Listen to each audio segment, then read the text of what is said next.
They say a woman's reputation is worth more than gold in the Arizona territory, but what happens when both are stolen in the same breath? On a scorching afternoon in 1882, Lydia Hale learned that survival isn't about what you lose, it's about who's watching when you fall. One man destroyed her name with a lie. Another saw through it with a single glance. This is the story of a spare room, a second chance, and two broken hearts that built something unbreakable. Stay until the end, hit that like button, and comment your city below so I can see how far this story travels. Now let me take you back to that dusty street where everything changed. The sun hung over Copper Springs like a punishment, beating down on the rutted main street with the kind of heat that made even the dogs seek shade. It was the third week of August, and the Arizona desert showed no mercy. Dust devils spun lazy spirals at the edge of town, and the wooden sidewalks radiated warmth through boot leather.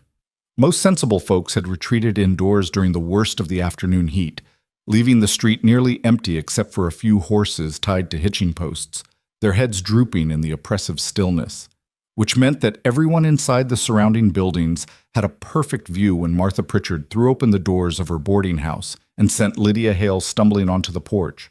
"Out! Get out of my establishment, you thieving wretch!" Lydia caught herself against the railing, her worn carpet bag landing in the dust at the bottom of the steps. Her dark hair had come loose from its pins, falling across her face, and her calico dress, the nicer of the two she owned, was wrinkled from being shoved. She was 26 years old, and in that moment she felt every hard year of her life pressing down on her shoulders. "Mrs. Pritchard, please," she began, her voice steady despite the trembling in her hands. "Don't you please me?" Martha was a formidable woman, built like a rain barrel and twice as sturdy, with iron gray hair pulled back so tight it seemed to stretch her face. She stood in the doorway with her arms crossed, her expression carved from granite. "I won't have a thief under my roof, Mr. Thornton's pocket watch gone missing, and you the only one who cleans his room. The evidence speaks for itself. I never touched his watch." Lydia lifted her chin, meeting the older woman's eyes directly. "I've never stolen anything in my life." "That's what they all say." Martha sniffed, her mouth puckering like she'd bitten into something sour. "Mr. Thornton is a respected businessman in this town. You're just a—" She paused, letting the silence fill with implication. "A woman with no people, no references, and now no employment. Who do you think folks will believe?" Behind Martha's substantial form, other faces appeared in the boarding house windows. Mrs. Chen, the laundress, the Pritchard daughters, their eyes wide with excitement at the scandal. Even Mr. Jameson, the clerk who'd always been kind enough to tip his hat to Lydia, though he quickly looked away when she met his gaze. "My things," Lydia started, "are right there in that bag. Everything you came with. I'll not be accused of keeping what's yours, though it's more charity than you deserve." Martha stepped back into the doorway. "You'll find no welcome in this town, Miss Hale. A woman who steals from her betters has no place in decent society." The door slammed with a finality that echoed down the empty street. Lydia stood on the porch for a moment, her heart pounding against her ribs like a bird trying to escape a cage. She could feel the eyes on her, from the boarding house, from the general store across the way, from the telegraph office and the bank. The weight of their judgment was almost physical, pressing against her skin. She descended the steps carefully, as if moving through water, and bent to retrieve her carpet bag. It wasn't heavy. Everything she owned in the world, 2 dresses, a spare set of undergarments, a hairbrush, a small tin of her mother's letters, and the cameo brooch that was the last remnant of better days, fit into one small bag. The irony wasn't lost on her. She was being accused of theft when she owned so little that stealing would have been laughable if it weren't so tragic. Lydia began walking, her spine straight and her head up, though everything in her wanted to crumble. She'd learned long ago that showing weakness only invited more cruelty. The street stretched before her like a gauntlet, each step deliberate and measured. She didn't look at the faces in the windows. She didn't acknowledge the whispers that followed in her wake, like the dust stirred by her skirts. She had no plan, no destination. The boarding house had been her home for 8 months, ever since she'd arrived in Copper Springs from Denver, running from a different kind of trouble. She had $14.60 to her name, saved from her wages. The next town was 30 miles east, and the stage fare was more than she had. The general store's shadow fell across her path, offering a moment's relief from the brutal sun. Lydia paused there, pressing her back against the wall, her bag clutched to her chest. She closed her eyes and allowed herself one moment, just one, of pure despair. She knew exactly what had happened, of course. She wasn't naive. Howard Thornton had arrived in Copper Springs 2 months ago, a prosperous merchant from San Francisco looking to expand his import business into the territories. He'd taken the best room at the boarding house, the one with the view of the mountains and the private washstand. He wore expensive suits and had soft hands that had never done real work. And he'd taken an immediate interest in Lydia. At first, she'd thought it was just the usual attention men sometimes paid her. Her mother had been beautiful, and Lydia had inherited her dark eyes and delicate features, though life had hardened them some. She'd deflected his compliments politely, maintained proper distance, done nothing to encourage him. But Howard Thornton wasn't a man accustomed to being refused. The advances had grown more persistent, a hand on her arm that lingered too long, invitations to dinner that she declined, questions about her circumstances that probed too deeply. And then 3 days ago, he'd cornered her in the upstairs hallway when she was changing the linens in the rooms. "A woman in your position could benefit from a generous patron," he'd said, standing too close, blocking her path. His breath had smelled of cigars and whiskey, even though it was only mid-morning. "I could set you up in a little house, nice dresses, security. All you'd have to do is be appreciative." Lydia had looked him straight in the eye. "I'd rather starve, Mr. Thornton." His expression had changed then, the veneer of genteel charm falling away to reveal something cold and mean underneath. "You'll regret that." She'd pushed past him, her skin crawling where his hand had brushed her waist, and she'd avoided him ever since. But she should have known, should have anticipated, that a man like that wouldn't simply accept rejection. Men with money and influence rarely did. The pocket watch was just the weapon. The accusation was the revenge. And now she was here, homeless and ruined, while Howard Thornton no doubt sat in his comfortable room, satisfied that he'd taught her the price of refusing him. Lydia opened her eyes and straightened. The despair was still there, a tight knot in her chest, but she pushed it down. She'd survived worse. She'd survived her father's death when she was 12. She'd survived her mother's slow decline into illness and poverty. She'd survived the cholera outbreak in Denver that had taken her closest friend. She'd survived the journey west with barely enough money for food. She would survive this too. Somehow. The street remained largely empty, the heat keeping most people indoors. Lydia began walking again, heading toward the edge of town without any clear purpose except to escape the eyes and whispers. Maybe she could find work at one of the outlying ranches. Maybe someone needed a cook or a seamstress, or someone to help with washing. Maybe, "Ma'am?" The voice was deep and quiet, coming from her left. Lydia's steps faltered, and she turned to find a man standing in the shade of the livery stable. One shoulder leaned against the rough wood of the building. He was tall, well over 6 feet, with broad shoulders and a rancher's build, all lean muscle and weathered strength. His hat was pushed back slightly, revealing dark hair threaded with gray at the temples, and his face was all hard angles and sun-bronzed skin. He wore simple work clothes, denim pants, a cotton shirt with the sleeves rolled up, dust on his boots, and he studied her with eyes the color of storm clouds. Lydia's first instinct was wariness. Strange men in frontier towns didn't speak to unaccompanied women without reason, and those reasons were rarely good. She tightened her grip on her carpetbag. "Sir?" Her tone was cool, discouraging. He pushed away from the wall, moving with an unhurried grace that suggested a man comfortable in his own skin. As he stepped into the light, she could see him more clearly. He was perhaps 40, maybe a few years older, with lines around his eyes that spoke of squinting into sun and distance. There was something about his face, a quietness, a gravity, that made her pause rather than immediately walk away. "I couldn't help but notice your situation." He nodded toward the boarding house behind her. Heat flooded Lydia's cheeks, shame and anger mixing in equal measure. "I'm sure the whole town noticed. That was rather the point." Wasn't asking about the town's opinion. His voice remained level, unbothered. "Asking about yours." The unexpected response caught her off guard. She studied him more carefully, looking for the signs she'd learned to recognize: the predatory gleam, the assumption of superiority, the expectation of gratitude. But his expression was unreadable. His posture relaxed but respectful, maintaining a proper distance. "My opinion," she said carefully, "is that I need to find somewhere else to be." He nodded slowly as if this was a reasonable assessment. "You got people in town?" "No." "Plans?" "Working on it." The corner of his mouth twitched, not quite a smile, but something close to acknowledgement. That's a diplomatic way of saying no. Despite everything, Lydia felt a spark of irritation. "Are you enjoying this? Watching someone else's misfortune?" "No, ma'am." The directness of his answer and the lack of defensiveness in it took the wind from her anger. "I'm deciding whether to make an offer or mind my own business." "I don't need charity." "Didn't offer any." He adjusted his hat, his movements deliberate. "Got a ranch about 8 miles north of here. Run it alone since my wife passed 2 years back.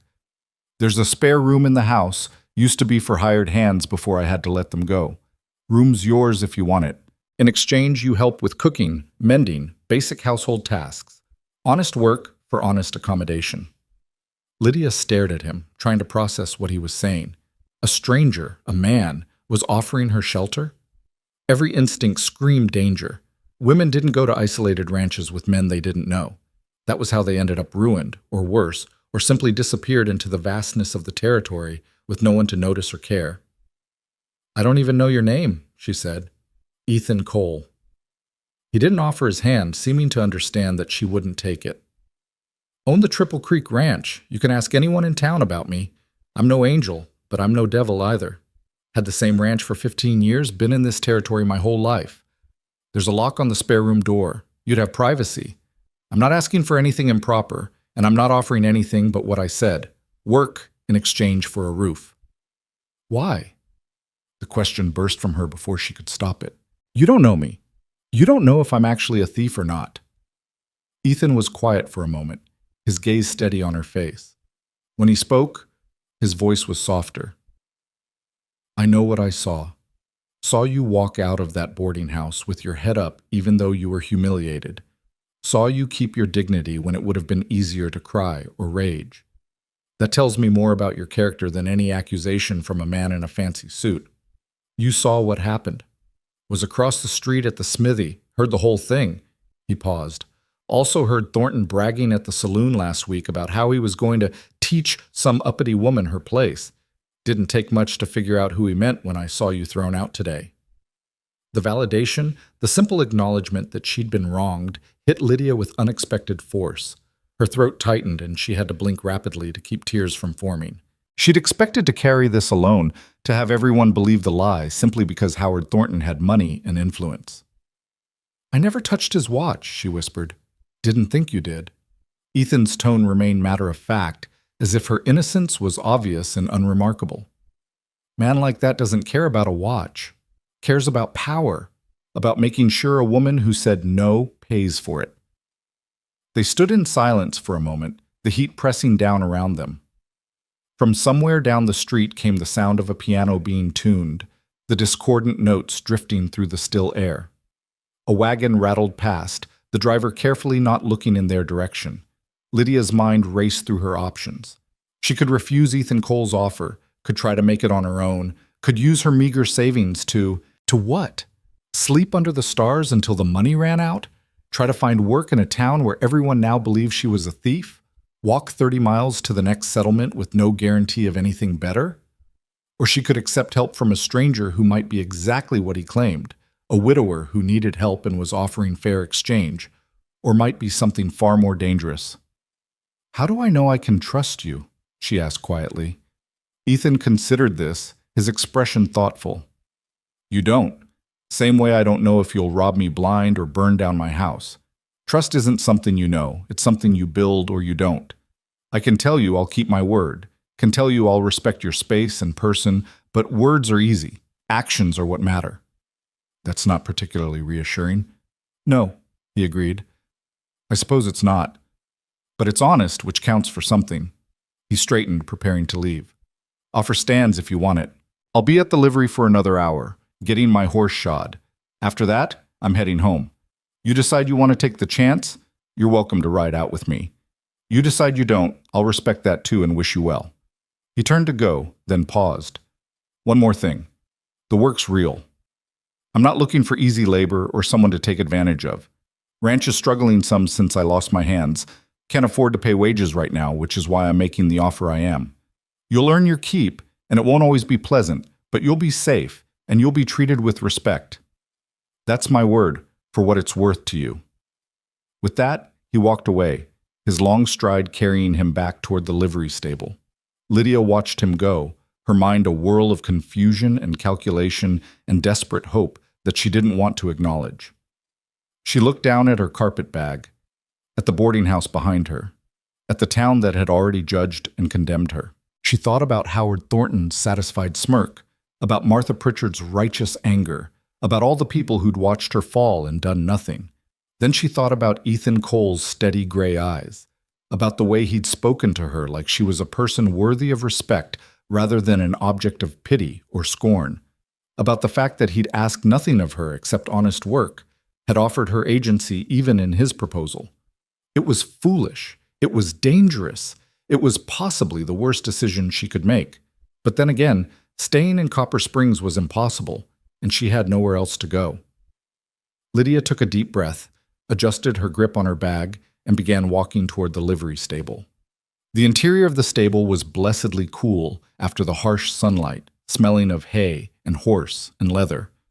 Her eyes took a moment to adjust to the dimness. She could hear voices from the back. Ethan Cole speaking in low tones to someone, probably the blacksmith. She waited, her resolve wavering with each passing second. This was insane. She should leave. She should find another way. But there was no other way. Footsteps approached, and Ethan emerged from the shadows leading a large bay horse, freshly shod. He saw her standing there and stopped, his expression carefully neutral. "Made a decision?" he asked. Lydia nodded, not trusting her voice. "And?" She forced herself to meet his eyes. "I'll take your offer, Mr. Cole. With conditions." Something that might have been approval flickered across his face. "I'd expect nothing less." "What conditions?" "The lock on the door you mentioned. It works?" "It works." "And you give me your word that you'll respect my privacy and person? That this is truly just an arrangement for labor in exchange for accommodation?" "You have my word. If I find the situation unsuitable, I'm free to leave at any time?" "Any time. I'll even drive you back to town myself if you want." Lydia studied him, looking for any sign of deception, any hint of the cruel amusement Howard Thornton had shown. But Ethan Cole's face remained open, patient, waiting for her decision without pressure or manipulation. "All right," she said quietly. "Then I accept." He nodded once, as if they'd just concluded a business transaction, which she supposed they had. "I've got a wagon around the side. We can load your bag and head out. It's about a 2-hour drive to the ranch." As they walked out of the stable, Lydia caught sight of faces in windows again, watching. She wondered what new rumors would spread now, the disgraced thief leaving town with the reclusive widower. Let them talk. Their opinions had already destroyed her reputation. There was nothing left for them to take. The wagon was simple but sturdy, with a bench seat and a bed for supplies. Ethan helped her up, his hand brief and impersonal on her elbow, then climbed up beside her. He kept a respectful distance between them on the seat, she noticed. The reins were well worn but cared for, and the horse that pulled the wagon looked healthy and strong. As they started moving, leaving Copper Springs behind, Lydia allowed herself one look back. The town shimmered in the heat, already feeling like something from another life. She'd arrived here 8 months ago, hoping for a fresh start, for a place to finally feel safe and build something stable. Instead, she'd learned the same lesson she'd learned everywhere else. The world wasn't safe for women alone. Protection was an illusion. Reputation could be destroyed in a moment by a man's wounded pride. She turned forward, watching the road ahead as it stretched into the desert landscape. Beside her, Ethan Cole drove in comfortable silence, not trying to fill the space with empty conversation or false reassurance. "You'll want to cover your head," he said after a while, nodding toward the sun. "It's fierce this time of day." Lydia hadn't brought a bonnet. It had seemed like an unnecessary luxury when she'd packed her bag that morning before the world had fallen apart. Ethan reached behind the seat and pulled out a wide-brimmed hat, clearly his own, and offered it to her. "It'll be too big, but it'll keep the sun off." She took it hesitantly, the gesture striking her as oddly thoughtful. The hat smelled like sage and leather and sweat. Not unpleasant, just intensely masculine. She settled it on her head, and he was right. It was far too large, but it did block the brutal sunlight. They rode in silence for a while.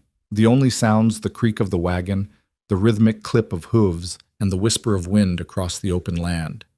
The terrain was harsh but beautiful in its own way. Red rocks and scattered juniper, distant mountains painted purple by the afternoon light, vast stretches of earth that seemed to go on forever. "You're from back east originally?" Ethan asked eventually, his tone conversational but not intrusive. "Denver," Lydia replied. "Came out here 8 months ago." He nodded, didn't press for details. She appreciated that. After a moment, she found herself volunteering more. "My mother passed. There was nothing left for me there, and I'd heard there were opportunities in the territories. I was wrong about that, apparently." "Copper Springs isn't the whole territory," Ethan said. "It's just one small town with the same small mines as everywhere else." "You don't have a high opinion of your neighbors." "I have an accurate opinion of human nature." He glanced at her briefly. "Most people are decent enough when it doesn't cost them anything. But put pressure on them, make them choose between what's right and what's convenient or profitable. And you see who they really are." There was a bitterness in his voice that suggested personal experience. Lydia wondered what had happened to make him so cynical, wondered about the wife he'd mentioned, about why he was running a ranch alone when most men his age would have sons or hired hands to help. But she didn't ask. If he wanted to share, he would. And if he didn't, well, she had enough secrets of her own to respect his privacy. The land began to change gradually as they traveled north. The flat desert gave way to rolling hills, and more vegetation appeared. Cottonwoods near a creek bed, better grass, signs that water was more plentiful here. Lydia could see cattle in the distance, grazing in the late afternoon light. "Triple Creek," Ethan said, following her gaze. "Named for the 3 streams that run through the property. It's good land, or it was before the drought. Been a hard few years." The ranch house appeared as they crested a rise, and Lydia felt her breath catch slightly. It wasn't grand, not like the painted houses she'd seen in Denver or the elaborate homes of wealthy ranchers, but it was solid and well-built, a 2-story structure made of wood and stone with a wide porch wrapping around the front. There were outbuildings nearby, a barn, a stable, what looked like a bunkhouse, and several storage sheds. Evidence of neglect was visible even from a distance. The porch railing sagged in one section. Weeds had overtaken what might have once been a garden. One of the shutters hung crooked, but the bones of the place were good, and Lydia could see what it had been, what it could be again with care and attention. "It's not much," Ethan said, and she heard something defensive in his tone, as if he was seeing it through her eyes and finding it wanting. "It's more than I had an hour ago," Lydia replied honestly. He pulled the wagon up to the house and set the brake. "I'll show you around, get you settled in. Supper won't be fancy. I usually just make something simple." "I can cook," Lydia said, climbing down from the wagon before he could help her. "That was part of my duties at the boarding house. Tomorrow's soon enough to start earning your keep. Today you just need to get your bearings." He grabbed her carpetbag and led her up the porch steps, which creaked but held firm. The front door was unlocked. Lydia noticed there wasn't even a key, which spoke to how isolated the ranch was. Inside, the house was dim and surprisingly cool, the thick walls keeping out the worst of the heat. The main room served as both kitchen and living space, with a large stone fireplace dominating one wall, a scarred wooden table with mismatched chairs, open shelves holding dishes and supplies, and a cast-iron stove that looked well used. Everything was clean but sparse, functional rather than comfortable. There were no curtains on the windows, no decorations on the walls, nothing soft or personal to indicate that this was a home rather than just a place to eat and sleep. "Your room's upstairs," Ethan said, heading for a narrow staircase. "There's 3 bedrooms up there. Mine, the spare where you'll stay, and what used to be—" He trailed off, then continued. "Another spare room, washrooms at the end of the hall." The upstairs hallway was dim, lit only by the last of the afternoon sun filtering through a window at the far end. Ethan opened a door on the left, revealing a small but adequate room.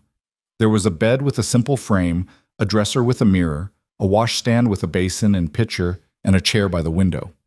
The window itself looked out over the ranch land, offering a view of the distant mountains. "Linens are clean," Ethan said, setting her bag on the chair. "There's more blankets in the dresser if you need them. Nights get cold even in summer. The lock." He demonstrated, showing her a simple but sturdy lock on the inside of the door and producing a key from his pocket. "This is yours. There's no duplicate. Only you can lock or unlock this door." He handed her the key, and their fingers brushed briefly. Lydia pulled back quickly, tucking the key into her pocket. "Thank you," she said quietly. Ethan nodded, already moving toward the door. "I'll leave you to get settled. Come down when you're ready, or don't. No pressure."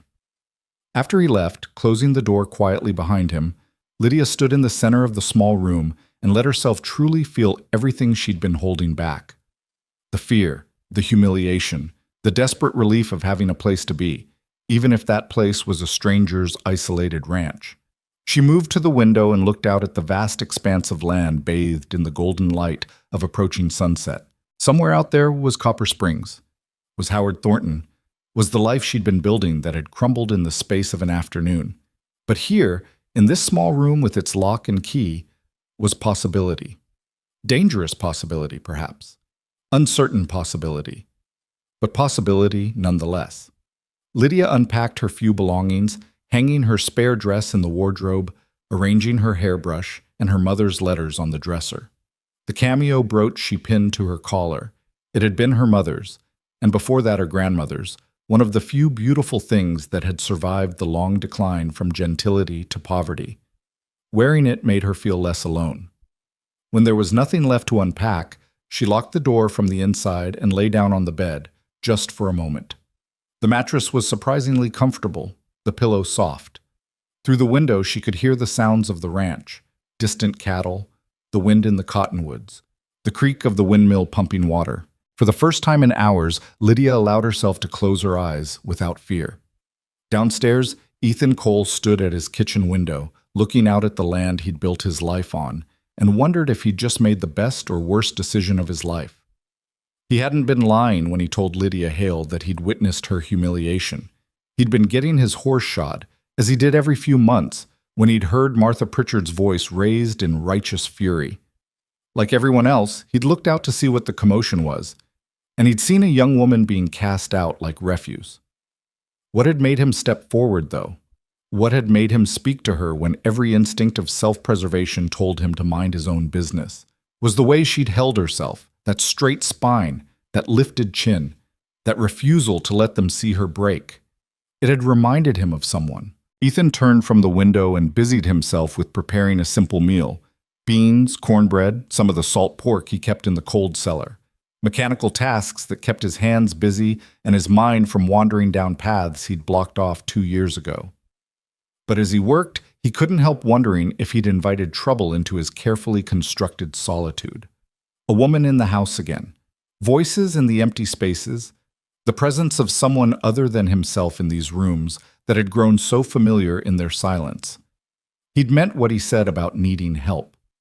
The ranch was suffering from his inability to manage both the land and the house alone. He'd let hired hands go last year when the drought had killed too many cattle and money got tight. He'd thought he could handle it all himself, but the truth was slowly drowning him in neglect and exhaustion. But was that really why he'd offered Lydia Hale shelter? Or was there something else, some need he didn't want to acknowledge for the sound of another human voice, for evidence that life continued even after loss? Ethan shook his head, dismissing the thought. It didn't matter. The offer was made, accepted. Now they'd both have to live with the consequences, whatever those turned out to be. He heard footsteps on the stairs, light, hesitant. Lydia appeared in the doorway, her hair now properly pinned, her face composed. She'd removed his hat and left it upstairs, and without it she looked younger, more vulnerable, though she was clearly trying to hide it. "Smells good," she said quietly. "It's just beans." Ethan gestured to the table. "You're welcome to join me, or I can fix you a plate to take upstairs if you'd prefer." Lydia hesitated, clearly weighing her options. Propriety said she should eat alone, maintain distance, protect herself. But practicality said that if they were going to live under the same roof, some level of interaction was inevitable. "I'll eat here, if that's all right," she decided. They sat across from each other at the scarred wooden table, and Ethan dished out the simple meal. For a while they ate in silence, the only sounds the scrape of spoons against bowls and the settling sounds of the house as it cooled in the evening air. "It's good," Lydia said finally. "The cornbread especially. My wife's recipe." The words came out before Ethan could stop them, and he immediately regretted them. He didn't talk about Sarah, hadn't said her name aloud in months, but Lydia just nodded, not pressing. She must have been a good cook. She was good at a lot of things. Ethan found himself continuing despite his intentions. She grew up on a ranch, knew the work, knew what she was getting into when she married me. Made this place a home instead of just a house. "How long were you married?" 12 years. He stared down at his bowl. "She died in childbirth 2 years ago. The baby didn't make it either." The stark words hung in the air between them. Lydia's expression softened with genuine sympathy. "I'm sorry," she said quietly. I can't imagine." "No." Ethan met her eyes. "I don't suppose you can. Same way I can't imagine what you've been through. We all carry our own burdens." They finished the meal in a more comfortable silence, one built on mutual respect for pain and privacy. When they were done, Lydia began clearing the plates without being asked, moving to the basin to wash them. "You don't have to," Ethan started. "I know, but you cooked, so I'll clean. That seems fair." He watched her work for a moment, efficient, practiced movements that spoke of long experience with household tasks. Then he moved to help her, drying the dishes she washed and putting them away. Working side by side in the quiet kitchen, Ethan felt something he hadn't expected. A sense of rightness, as if a piece that had been missing had clicked back into place. It unsettled him, that feeling. He'd gotten used to being alone, to the silence, to needing no one.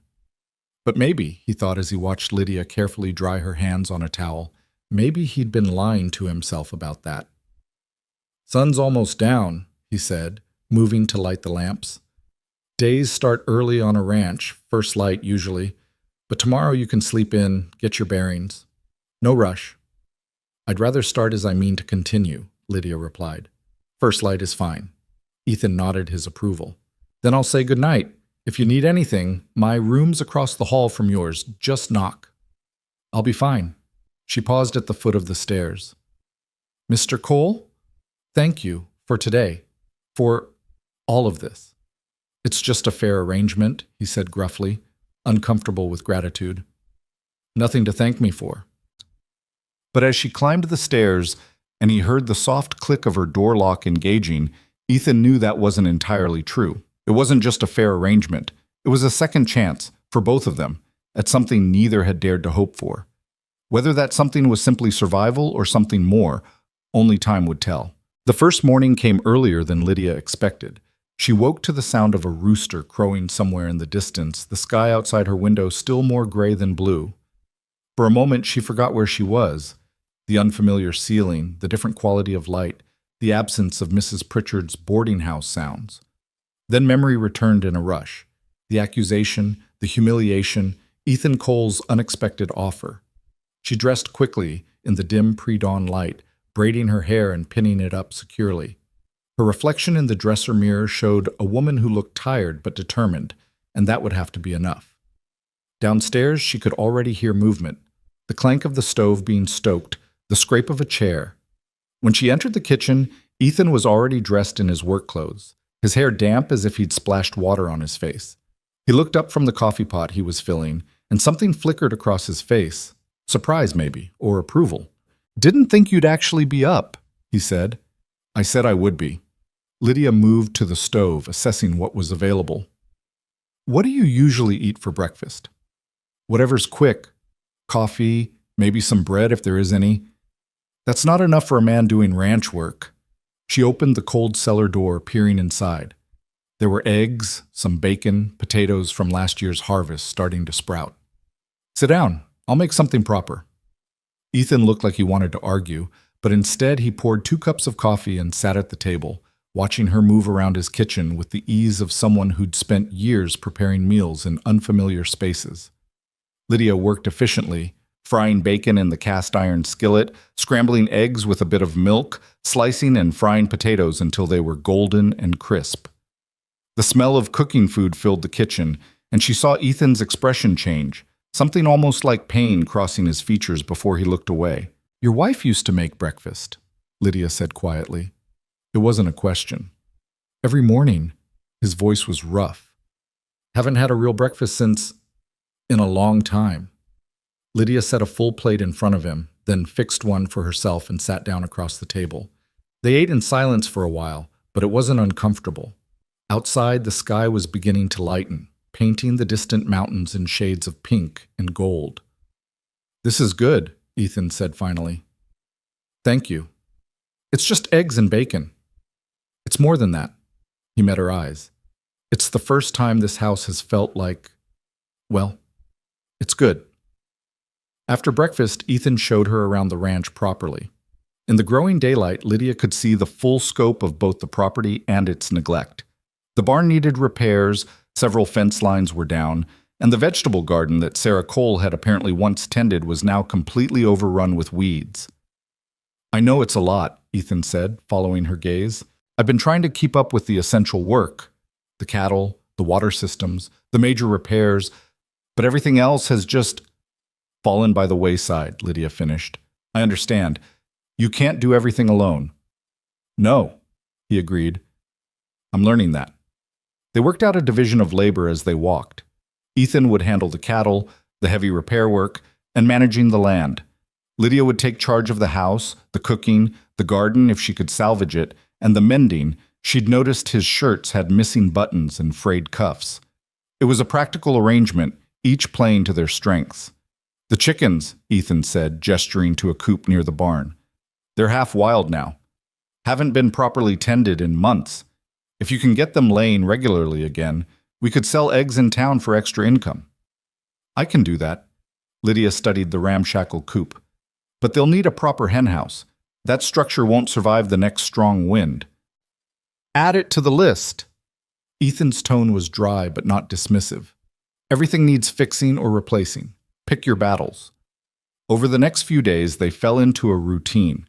Lydia woke before dawn to make breakfast, then tackled the house while Ethan worked the land. The first day, she scrubbed the kitchen from top to bottom, washing dishes that hadn't been properly cleaned in who knew how long, scouring the stove, sweeping and mopping the floors. The second day, she moved to the living area, beating dust from the furniture, washing windows, bringing order to chaos. Ethan came in for lunch on the third day to find her standing on a chair, scrubbing the high shelves. "You don't have to do all this," he said, watching her work. "Yes, I do." Lydia didn't stop scrubbing. "I can't live in filth, and neither should you. Besides, we agreed. I work for my keep. This is work." Sarah used to say the same thing. The words slipped out, and Ethan looked surprised at himself. Said a clean house was a sign of respect for yourself and anyone who lived there with you. Lydia climbed down from the chair, wiping her hands on her apron. She was right. A house should be a sanctuary, not just a place to collapse at the end of the day. Something in Ethan's expression shifted, became more open. "Would you like to see your garden? What's left of it?" They walked out together into the afternoon heat. The garden plot was larger than Lydia had initially realized, probably a quarter-acre, surrounded by a fence that was mostly intact. Inside, weeds rioted among the remnants of what had once been carefully tended rows. "She grew everything," Ethan said, his voice distant with memory. "Vegetables, herbs, even flowers. Said that beauty was as necessary as food. I thought she was being fanciful, but she was right. Coming home to see her working here, surrounded by growing things, it made the hard days easier." Lydia knelt and pulled up a handful of weeds, revealing the dried stalks of what had been tomato plants. Some of the perennials might still be viable. The asparagus bed, if she had one, maybe some of the herbs. And it's not too late to plant a fall garden, lettuce, radishes, carrots, greens. "You know gardening?" "My mother gardened. We had a small plot behind our house in Denver. It was one of the things that kept us fed when money was tight. She stood, brushing dirt from her hands. If you can spare the water, I can bring this back. Water we have, thanks to the 3 creeks. Take what you need. Over the following week, Lydia worked the garden in the early mornings and late afternoons when the sun was less brutal. She cleared weeds, turned soil, discovered that Sarah Cole's asparagus bed was indeed still alive, just dormant. She found a cache of saved seeds in the barn: beans, squash, lettuce, carrots, all carefully labeled in neat handwriting that made Lydia's throat tight. These were Sarah's seeds, Sarah's careful preparations for a future she'd never see. "Should I plant them?" she asked Ethan one evening at dinner. "Or would you rather I didn't?" He was quiet for a long moment, staring at the small packets she'd laid on the table. Then he picked up the beans, turning the packet over in his weathered hands. "She saved these for growing, not for keeping as relics," he said finally. "Plant them. She'd want the garden to live, even if she couldn't." Lydia planted the seeds the next day, her hands gentle with the precious cargo. As she worked, she found herself talking to the absent Sarah, telling her about the weather, about how Ethan was doing, about the house and the plans Lydia had for fall preserving if the garden produced. It should have felt foolish, talking to a dead woman. But somehow it didn't. It felt like a kind of bridge, a way of honoring what had been while building toward what might be. The house began to transform under Lydia's care. She found curtains in a trunk upstairs, simple muslin panels that Sarah had made, and washed and hung them, softening the stark windows. She discovered that the sagging porch railing just needed the screws tightened, and she fixed it herself using tools from the barn. She organized the pantry, taking inventory of supplies, making lists of what they needed. "You're running this place like a military campaign," Ethan observed one evening, seeing her carefully written lists. "Someone has to." Lydia made another notation. "We're low on flour, completely out of sugar, and the salt pork won't last another month. I can make soap from the fat drippings, but we'll need lye. And those chickens need calcium, crushed oyster shells if we can get them, or I'll have to bake and crush eggshells." Ethan leaned back in his chair, something that might have been amusement in his eyes. "You've given this a lot of thought." "I've run a household before. It's just logistics and planning." She tapped the list with her pencil. "But it requires resources. I know money is tight, but these are necessities, not luxuries. Make a list of everything we need for the next month. I'll take you into town on Saturday. We can stock up, and you can show your face. Let people see you're doing fine." Lydia's hand stilled on the paper. She hadn't been back to Copper Springs since the day of her disgrace. The thought of returning, of facing those judgmental stares and whispered comments, made her stomach clench. "I don't need to go into town," she said carefully. "You can do the shopping." "Could," Ethan agreed. "But I won't. You didn't do anything wrong, Lydia. Walking around like you're ashamed just confirms their lies. You go in with your head up, same as you walked out of that boarding house. Show them you're not broken." "I'm not sure I'm that brave." "Yes, you are." His tone was matter-of-fact. "You get up every morning and work until you're exhausted. You've turned this house around in 2 weeks. You face a stranger's isolated ranch without knowing if you'd be safe. That's brave. Going into town is just showing up." Saturday came too quickly. Lydia dressed in her better dress, pinned her mother's cameo at her throat like armor, and climbed into the wagon beside Ethan. Her hands were clenched tight in her lap, her spine rigid with tension. "Breathe," Ethan said quietly as they approached the town. "Remember, you've done nothing wrong. That's the truth. And truth doesn't change just because small people tell lies." The streets of Copper Springs were busy with Saturday shoppers. Lydia felt the stares as soon as they arrived, heard the whispers start like wind through grass. Ethan helped her down from the wagon, his hand steady on her elbow, and they walked into the general store together. The conversation inside died the moment they entered.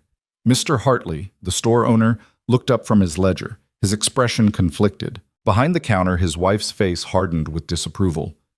"Ethan," Mr. Hartley said cautiously, "didn't expect to see you today. Need supplies." Ethan handed over Lydia's carefully prepared list. "Everything on there, plus 20 pounds of flour and 10 of sugar." Mrs. Hartley's gaze fixed on Lydia with unconcealed hostility. "I'm surprised you'd bring her here, Ethan, after what she did." "After what was done to her, you mean?" Ethan's voice was calm but firm. Miss Hale was falsely accused by a man seeking revenge. I was there. I know what happened. You can't possibly believe, Mrs. Hartley started. I know what I saw and heard.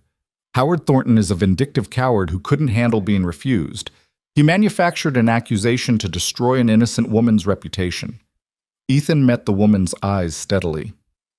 And this town was all too ready to believe him because it was easier than standing up for what's right. The silence in the store was profound. Lydia stood frozen, hardly daring to breathe.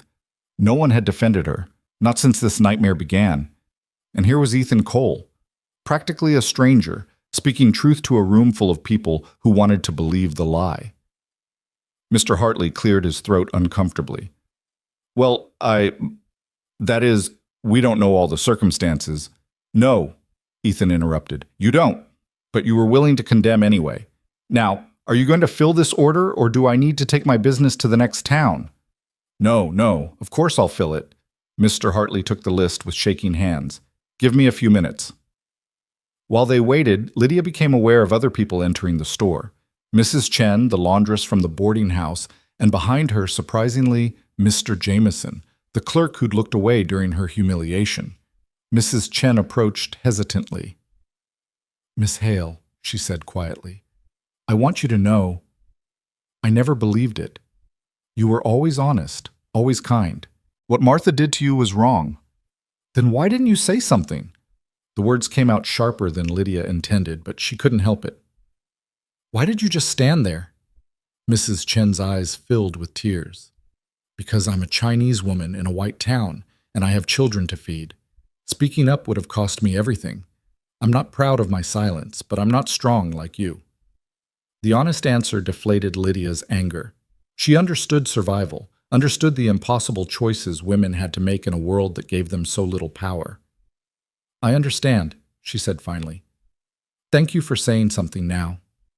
Mr. Jameson stepped forward next, hat in hand. Miss Hale, I owe you an apology. I knew Howard Thornton was lying. I'd heard him at the saloon too, making threats. But I said nothing because I'm a coward, I suppose. I'm sorry for that. Thank you, Mr. Jameson. Lydia's voice was stiff but not unkind. By the time their supplies were packed and loaded, a small crowd had gathered outside the store. Some faces were still hostile, but others had shifted, doubt creeping in where certainty had been, shame replacing self-righteousness. Martha Pritchard stood across the street, her arms crossed, her expression sour. Lydia met her gaze directly, refusing to look away, and eventually it was Martha who turned aside, disappearing into her boarding house. On the ride home, Lydia felt something loosening in her chest. Not quite relief, but perhaps the beginning of it. You didn't have to do that, she said to Ethan. Defend me like that. It could damage your reputation too.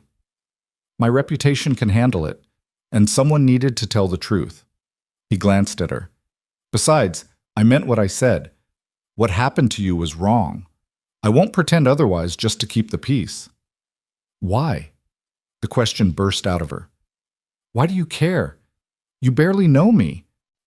Ethan was quiet for a long moment, the wagon wheels creaking rhythmically beneath them. When Sarah died, he said finally, this whole town came to pay respects, brought food, offered help, said all the right things, but within a month they'd all gone back to their lives. I was drowning in grief and work, and no one noticed or cared because I was just expected to handle it alone. That's when I learned that most people's kindness is shallow. It only extends as far as convention requires. He adjusted the reins, his jaw tight. So when I see someone being destroyed by gossip and lies, someone who's alone like I was, I remember what it felt like. And I can either be like everyone else and look away, or I can do what I wish someone had done for me. It's that simple. Lydia felt tears prick her eyes and blinked them away furiously. Thank you, she whispered. Don't thank me for basic decency. But his voice was gentler now. Just keep your head up and keep going. That's all any of us can do. The weeks continued to pass, each one settling them deeper into their shared routine. Lydia's garden began to flourish under her care, green shoots pushing up through the dark soil. The chickens, properly fed and tended, started laying regularly again. She made soap, mended clothes, put up preserves from the wild berries she found near the creek. In the evenings, after dinner, they fell into a habit of sitting on the porch while the sun set, watching the land cool and settle into night. Sometimes they talked about the ranch, about small matters, about the work ahead. Sometimes they sat in comfortable silence, just two people finding peace in each other's company. "I was thinking," Lydia said one evening, "about the bunkhouse. It's empty, just sitting there. If we fixed it up, you could hire hands again. The ranch needs more help than two people can provide." "Can't afford wages," Ethan reminded her. "What about a profit share arrangement? Offer room and board plus a percentage of the cattle sales. Young men looking to learn ranching might take that deal, especially if they're trying to save up to start their own place." Ethan turned to look at her, his expression thoughtful. "That's actually a good idea. There's a lot of work in fixing up the bunkhouse, though." "I can help with that, too. I'm not afraid of hard work." "No," he said softly. "You're definitely not." They fixed the bunkhouse together over the next month, working in the cooler morning and evening hours. Lydia cleaned while Ethan repaired, replacing broken window panes, fixing the roof where it leaked, reinforcing the bunks. She made mattresses from ticking stuffed with grass and sewn tight, washed the old blankets until they were clean if threadbare. Working side by side, Lydia began to notice things about Ethan Cole that she hadn't before. The way he was always patient in his explanations when she asked questions, the quiet competence of his movements, no wasted motion or energy. The rare smile that transformed his usually somber face into something almost boyish. The way he listened when she talked. Really listened, as if her thoughts and opinions mattered. She also noticed the way he looked at her sometimes when he thought she wasn't paying attention. A look she couldn't quite decipher. Not predatory like Howard Thornton's had been, but something else. Something that made her pulse quicken and her breath catch. It scared her, that feeling. She'd built walls around herself, learned not to trust, not to hope for more than survival. But those walls were beginning to crack, and she didn't know if that was dangerous or necessary or both. One evening, as they worked together painting the bunkhouse walls, Ethan's hand brushed hers on the paintbrush handle. He pulled back quickly, almost guiltily. "Sorry," he said. "It's fine." But Lydia's voice came out breathless. They continued working in silence, but something had shifted in the air between them, a tension that was both uncomfortable and electric. When they finished for the night and walked back to the house, the distance between them felt simultaneously too great and not nearly enough. That night, lying in her locked room, Lydia stared at the ceiling and acknowledged a truth she'd been avoiding. She was developing feelings for Ethan Cole, real feelings, beyond gratitude or partnership. She was drawn to his quiet strength, his fundamental decency, his dry humor, and surprising gentleness. But what terrified her most was the suspicion, growing stronger each day, that he might be feeling the same way about her. And if that was true, then what they had created here, this careful balance of respect and distance, was about to become infinitely more complicated. The next morning, Lydia woke to find a bouquet of wildflowers on the kitchen table. Prairie asters and black-eyed Susans arranged in a mason jar. No note, no explanation, but she knew they were from Ethan. She'd seen him ride out early, had heard him return. She touched the petals gently, her heart doing something complicated in her chest. Sarah used to say that beauty was as necessary as food. Ethan remembered that, and he'd brought beauty to Lydia, not because she asked, but because he wanted to. When he came in for breakfast, neither of them mentioned the flowers. But Lydia made his favorite meal, eggs scrambled just so, crispy potatoes, fresh biscuits with butter and berry jam. And when their eyes met across the table, something passed between them that didn't need words. The understanding that they were building something here. Something that went beyond their practical arrangement. Something that might be friendship, might be more, might be a second chance at happiness for two people who'd learned not to expect such things. It was terrifying and wonderful and inevitable, like watching a storm gather on the horizon. You couldn't stop it, couldn't change its course. You could only decide whether to run for shelter or stand in the rain. Lydia chose to stand. The storm came 3 weeks later, but not from the sky. Lydia was in town alone, having convinced Ethan that she could handle the weekly supply run by herself. She needed to prove, to herself as much as to him, that she could face Copper Springs without needing protection. The trip had gone smoothly enough. Mr. Hartley had been cordial, several townspeople had nodded politely, and she'd even had a brief, pleasant conversation with Mrs. Chen about a sewing project. She was loading the last of the supplies into the wagon when she heard the voice that still haunted her nightmares. "Well, well, the little thief returns." Howard Thornton stood behind her, impeccably dressed as always, his smile cold and satisfied. Lydia's hands froze on the flour sack she'd been lifting, her heart suddenly pounding so hard she could hear it in her ears. "Mr. Thornton," she kept her voice level, refused to let him see her fear. "Excuse me, I need to finish loading. I heard you've been living out at the coal place." He stepped closer, too close, invading her space in a way that made her skin crawl. "Playing house with the widower. How enterprising of you. Though I suppose when you've already ruined your reputation, there's no point in propriety. My arrangement with Mr. Cole is honest work for honest accommodation. Not that you'd understand the concept of honesty." The words were out before she could stop them, reckless and dangerous. Thornton's expression darkened, his eyes narrowing. "Careful, girl. You're in no position to insult your betters." "My betters?" Lydia turned to face him fully, anger overriding caution.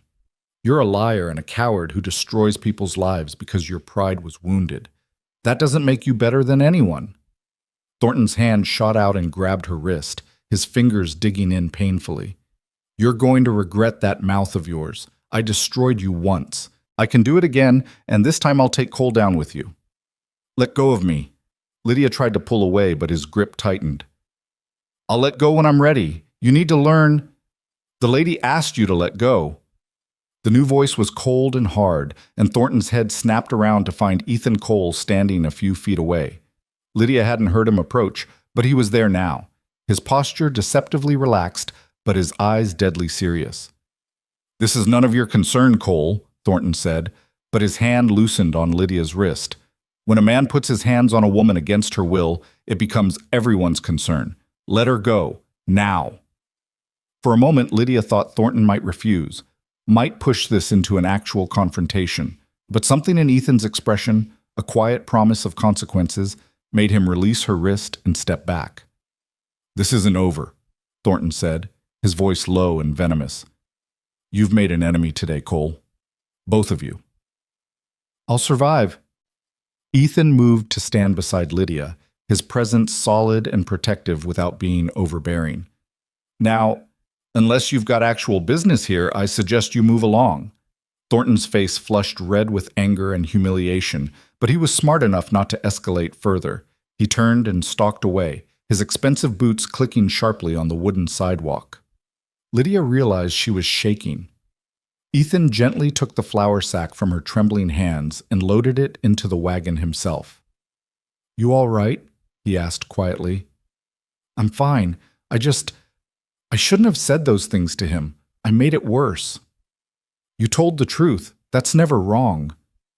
Ethan helped her into the wagon seat, then climbed up beside her. "But he's right about one thing. He'll come after us now. We need to be prepared for that." The ride home was tense and silent. Lydia's wrist throbbed where Thornton had grabbed her, and she knew there would be bruises. More than the physical pain, though, she felt a deep sense of dread. She'd brought trouble to Ethan's door just as she'd feared from the beginning. "I should leave," she said suddenly as they turned onto the ranch road, "before he does something to hurt you or the ranch. This is my problem, not yours." Ethan pulled the wagon to a stop, so abruptly that Lydia had to grab the seat to steady herself. He turned to face her, his expression fierce. "Don't!" His voice was rough with emotion. "Don't you dare run because some small man makes threats. You belong here now. This is your home as much as mine." "But if he... let him try. I've faced down rustlers, drought, disease, and loss that nearly broke me. Howard Thornton doesn't scare me." He reached out, then hesitated, his hand hovering near hers. "Unless you want to leave. Unless you're unhappy here. That's different. But don't leave because you're trying to protect me. I'm a grown man. I make my own choices." Lydia looked at his hand, still suspended between them, and made a choice of her own. She took it, lacing her fingers through his. His palm was calloused and warm, and the contact sent electricity through her entire body. "I don't want to leave," she whispered. "I'm just afraid of what might happen." "Then we face it together." Ethan's thumb brushed across her knuckles, the gesture achingly tender. "I'm not letting him hurt you again, Lydia. I promise you that." They sat there for a moment, hands joined, something profound shifting between them. Then Ethan released her hand and clicked to the horses, continuing toward home. But everything had changed in that brief contact, that shared promise. The trouble came faster than either of them expected. 3 days after the confrontation in town, a rider appeared at the ranch with an official-looking document. It was a complaint filed with the territorial marshal, claiming that Ethan was harboring a known thief and demanding her immediate removal from his property. "This is ridiculous," Ethan said, crumpling the paper in his fist. "Thornton has no legal standing to demand anything." "But he has influence," Lydia said, her voice hollow. "Money buys a lot in the territories. If he pushes this, if he gets the marshal involved, then we fight it. We tell the truth. The truth didn't matter before, Ethan. Why would it matter now?" She paced the kitchen, her mind racing. "He's going to keep doing this. He'll make your life hell until you give in and send me away. Every business dealing, every interaction with town, he'll poison it all." Ethan caught her shoulders gently, stopping her frantic movement. "Look at me." He waited until she met his eyes. "I have an idea. It's drastic and it's fast and you can say no. But it would solve this problem permanently." "What idea?" He took a deep breath. "Marry me." The words hung in the air between them, impossible and unexpected. Lydia felt her heart stop, then restart with a painful thud. "What?" "Marry me," Ethan repeated, his voice steadier now. "As my wife, you'd have legal protection, social standing. Thornton couldn't touch you, and any claims about impropriety would be silenced immediately." That's insane. We barely know each other. We've been living here for 2 months, and you want to... I know it's fast. I know it's not romantic or traditional, but think about it practically. His hands were still on her shoulders, warm and grounding. "We work well together. We respect each other. We've built something here that functions. A marriage would just be making it official. A marriage is more than a business arrangement, Ethan. I know that." Something flickered in his eyes, something that made Lydia's breath catch. "But it doesn't have to start as one. People have built real marriages from less. My grandparents had an arranged marriage. They grew to love each other over 50 years together. We'd have a foundation that a lot of couples don't. Mutual respect, shared purpose, genuine affection." "Affection," Lydia repeated, her voice barely a whisper. Ethan's hand slid down her arms, his touch sending shivers through her. "Did you think I brought you flowers just to be polite? Did you think I defended you in town out of pure principle? Lydia, I care about you. More than I planned to, more than I thought I could after Sarah. I'm not asking you to pretend feelings you don't have.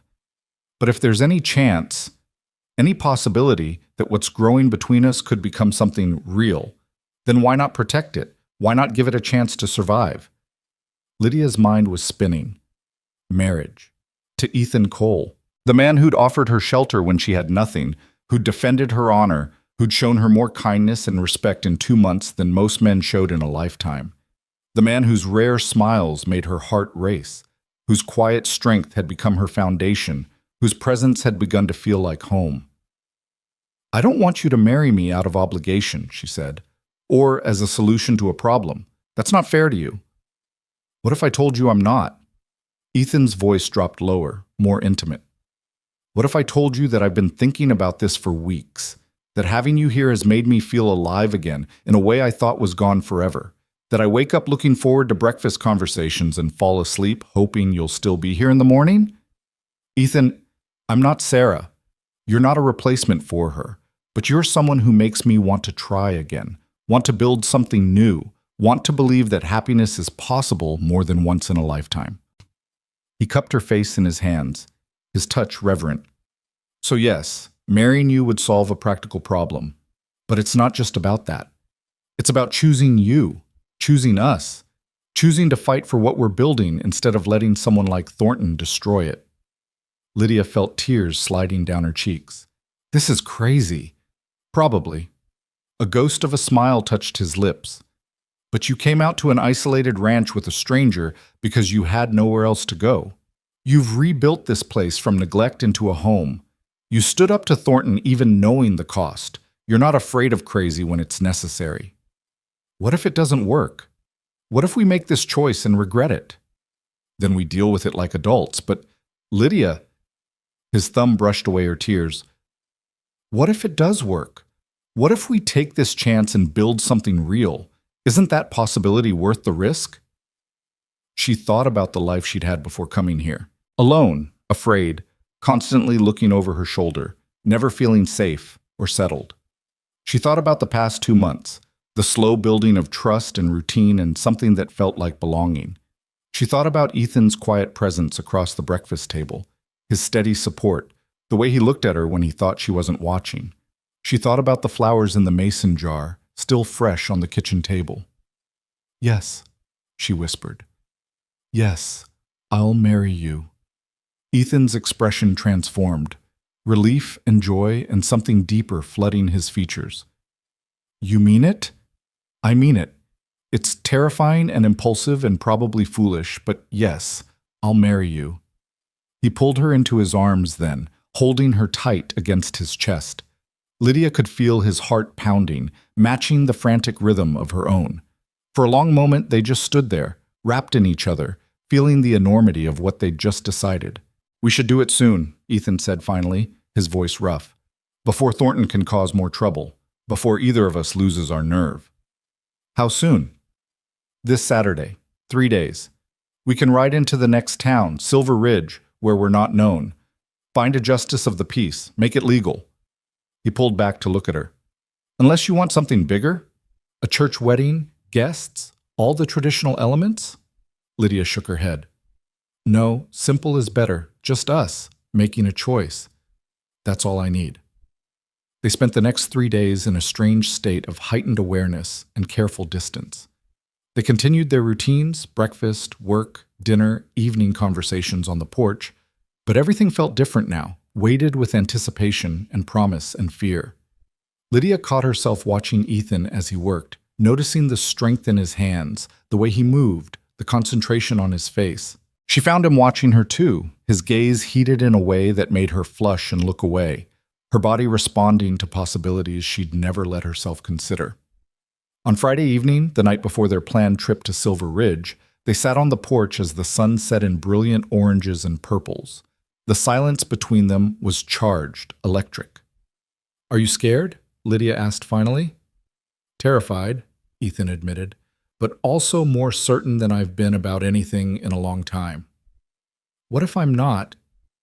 She hesitated, unsure how to voice her insecurities.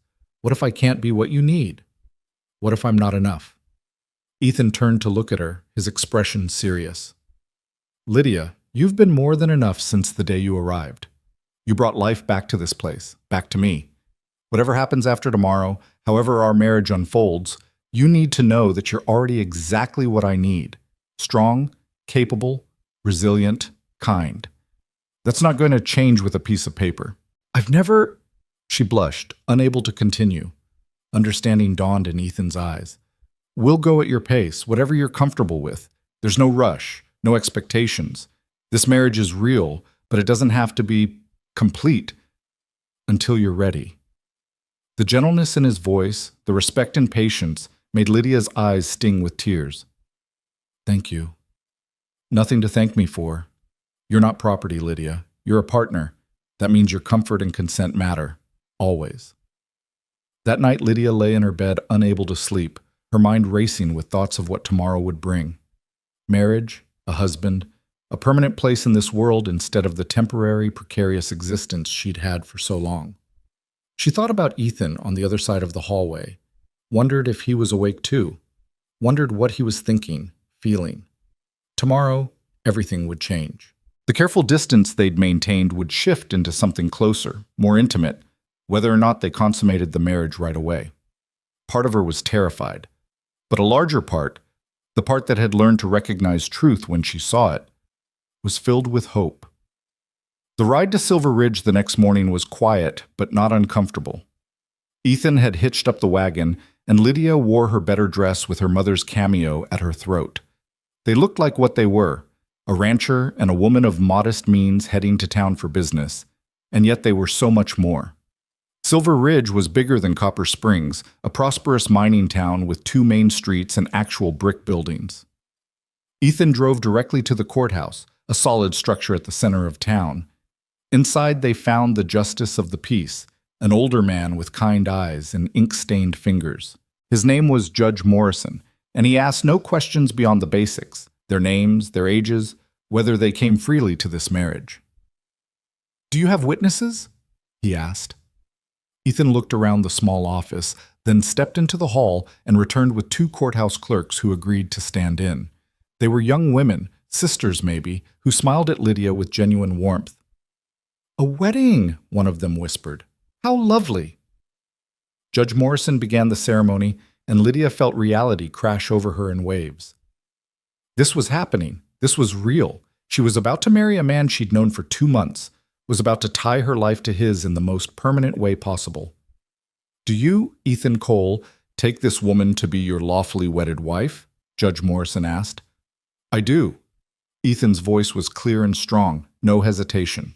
"And do you, Lydia Hale, take this man to be your lawfully wedded husband?" Lydia looked at Ethan, at his steady gray eyes, his weather-worn face, the quiet strength in every line of him. She thought about everything that had brought her to this moment, the betrayal, the humiliation, the desperate acceptance of a stranger's offer. And then she thought about what had grown from that desperate beginning: trust, respect, affection, hope. "I do," she said, and meant it. "Then, by the power vested in me by the territory of Arizona, I pronounce you husband and wife." Judge Morrison smiled. "You may kiss your bride, Mr. Cole." Ethan stepped closer, his hand gentle on Lydia's cheek. He leaned down slowly, giving her time to pull away if she wanted. But Lydia didn't pull away. She lifted her face to his, and their lips met in a kiss that was soft and careful and full of promise. It was her first kiss, and it felt like coming home. When they separated, both slightly breathless, the clerk witnesses were beaming. Judge Morrison completed the paperwork with efficient movements, and within minutes Lydia was holding a marriage certificate that declared her Mrs. Ethan Cole. The ride back to the ranch felt different. They were husband and wife now, legally bound, their fates intertwined. Ethan reached across the wagon seat and took Lydia's hand, and she let him, their fingers intertwining naturally. "No regrets?" he asked quietly. "None," she said, surprised to find it was true. "You?" "Not a single one." They arrived home as the sun was setting, painting the ranch in golden light.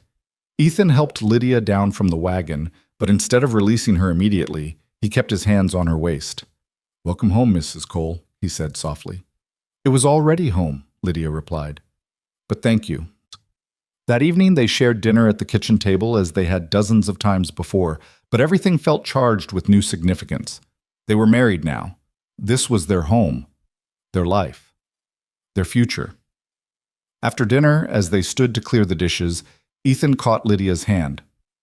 "I meant what I said about going at your pace," he told her. "Tonight, tomorrow, next month, whatever you need. There's no rush." Lydia's heart swelled with affection for this careful, considerate man. "I know, and I appreciate that. But Ethan, I don't want to waste time being afraid.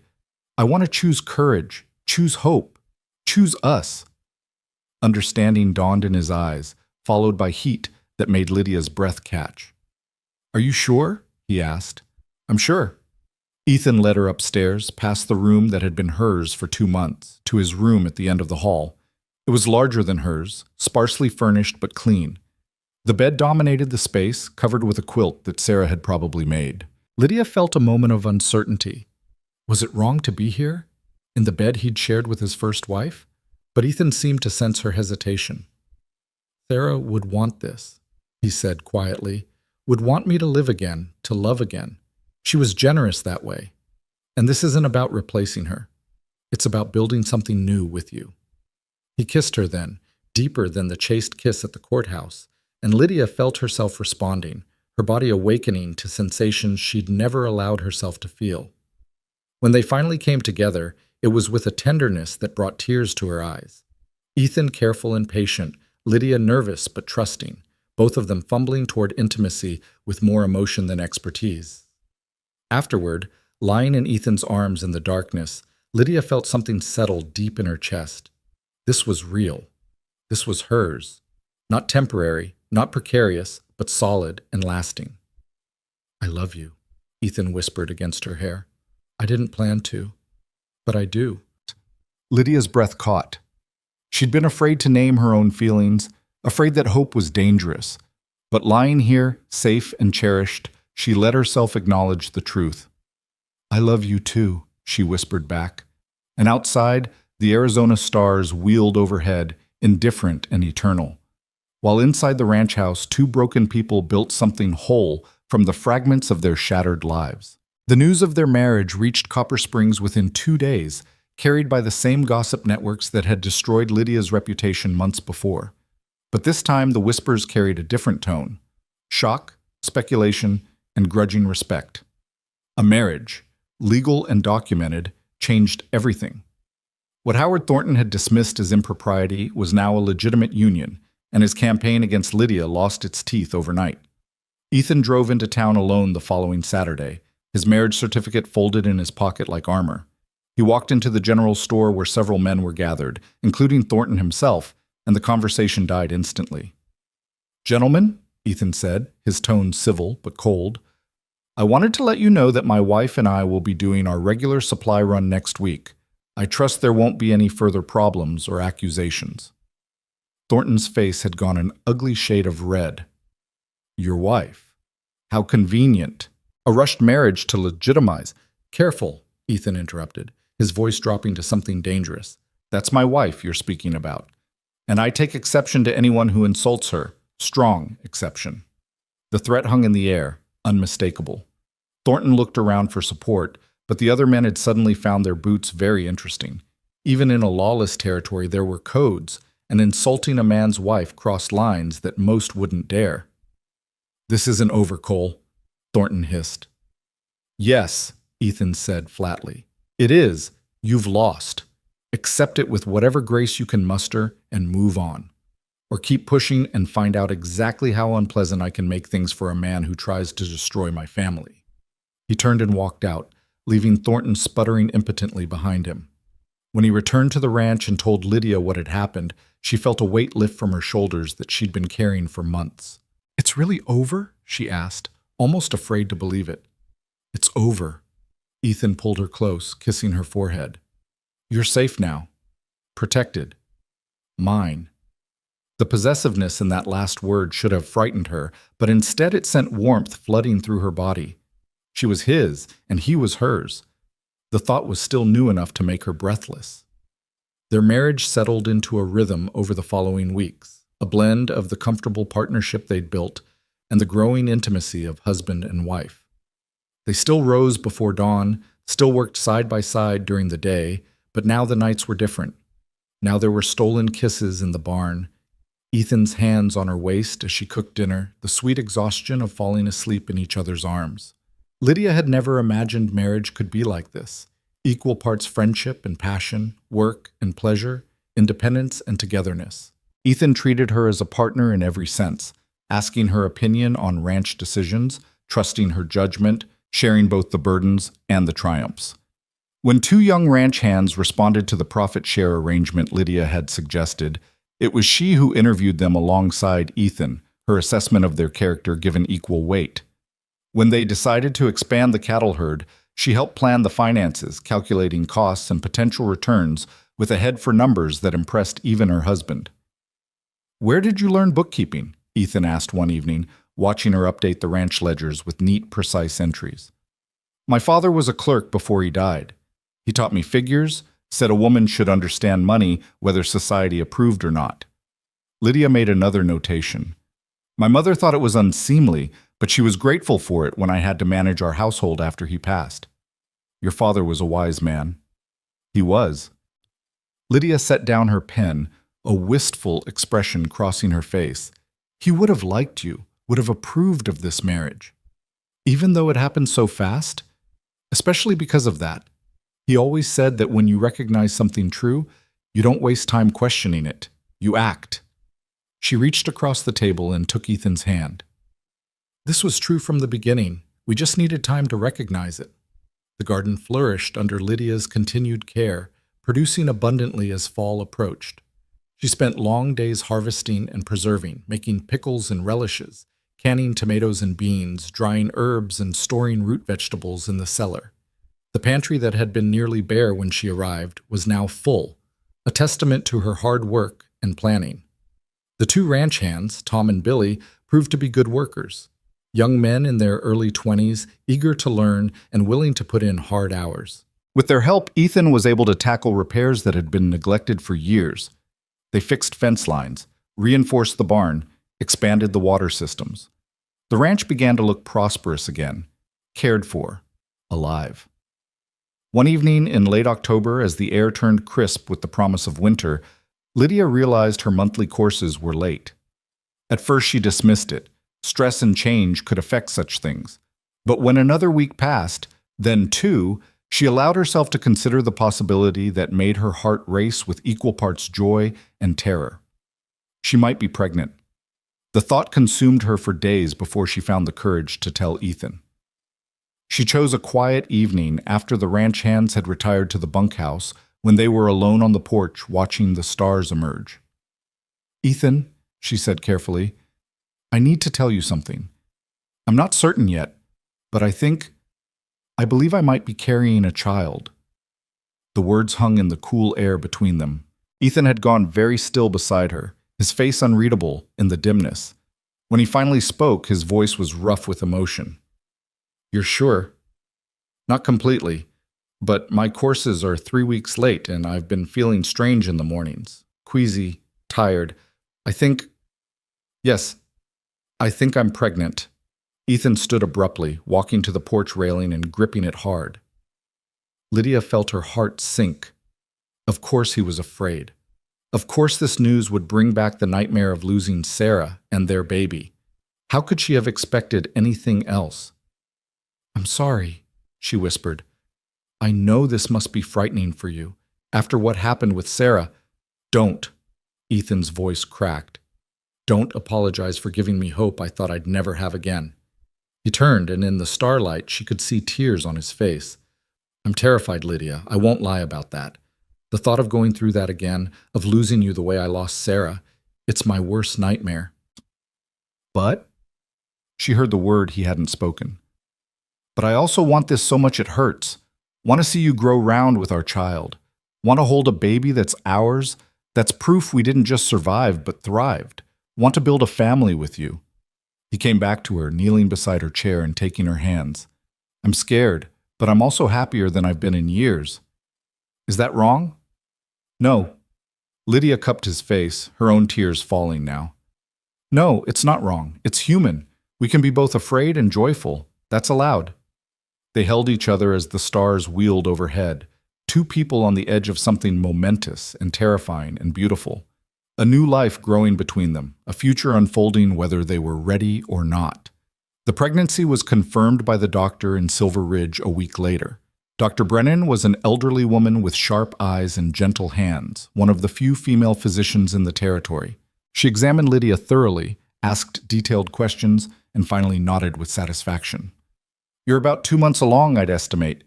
Due sometime in late May or early June." She looked at Ethan, who'd insisted on being present. "Your wife appears healthy and strong, but I understand you lost your first wife in childbirth." "Yes." Ethan's voice was tight. "Then you need to understand something. Every pregnancy is different. Every woman is different. What happened before doesn't dictate what will happen now." Dr. Brennan turned to Lydia. "You take care of yourself, eat well, don't overwork. And you," she fixed Ethan with a stern look, "don't let your fear make you treat her like she's made of glass. Women have been having babies since the beginning of time. Trust her body to know what to do." "How do we—" Ethan struggled with the words. "How do we keep her safe?" "You can't control everything, but you can make sure she gets proper rest, good nutrition, and stays as calm and stress-free as possible. And when her time comes, you send for me. I've delivered more babies than I can count, and I'm good at what I do. The ride home was quiet, both of them processing the reality of what lay ahead. 7 months until their lives would change irrevocably. 7 months of hope and fear and preparation. "I want to be excited," Lydia said finally. "I want to enjoy this. But I'm afraid that if I let myself be too happy, something will go wrong." "I know exactly what you mean." Ethan reached over and took her hand. "But Dr. Brennan was right. We can't control what happens. All we can do is take care of you, prepare as best we can, and have faith that this time will be different." "Faith," Lydia repeated softly. "I'm not sure I know how to have that anymore." "Then we'll learn together." As the months passed, Lydia's body changed in ways both wondrous and uncomfortable. The morning sickness passed after the first trimester, replaced by a growing roundness that made her existing dresses unwearable. She sewed new ones with expanding waistlines, and Ethan watched her work with an expression of such tenderness it made her heart ache.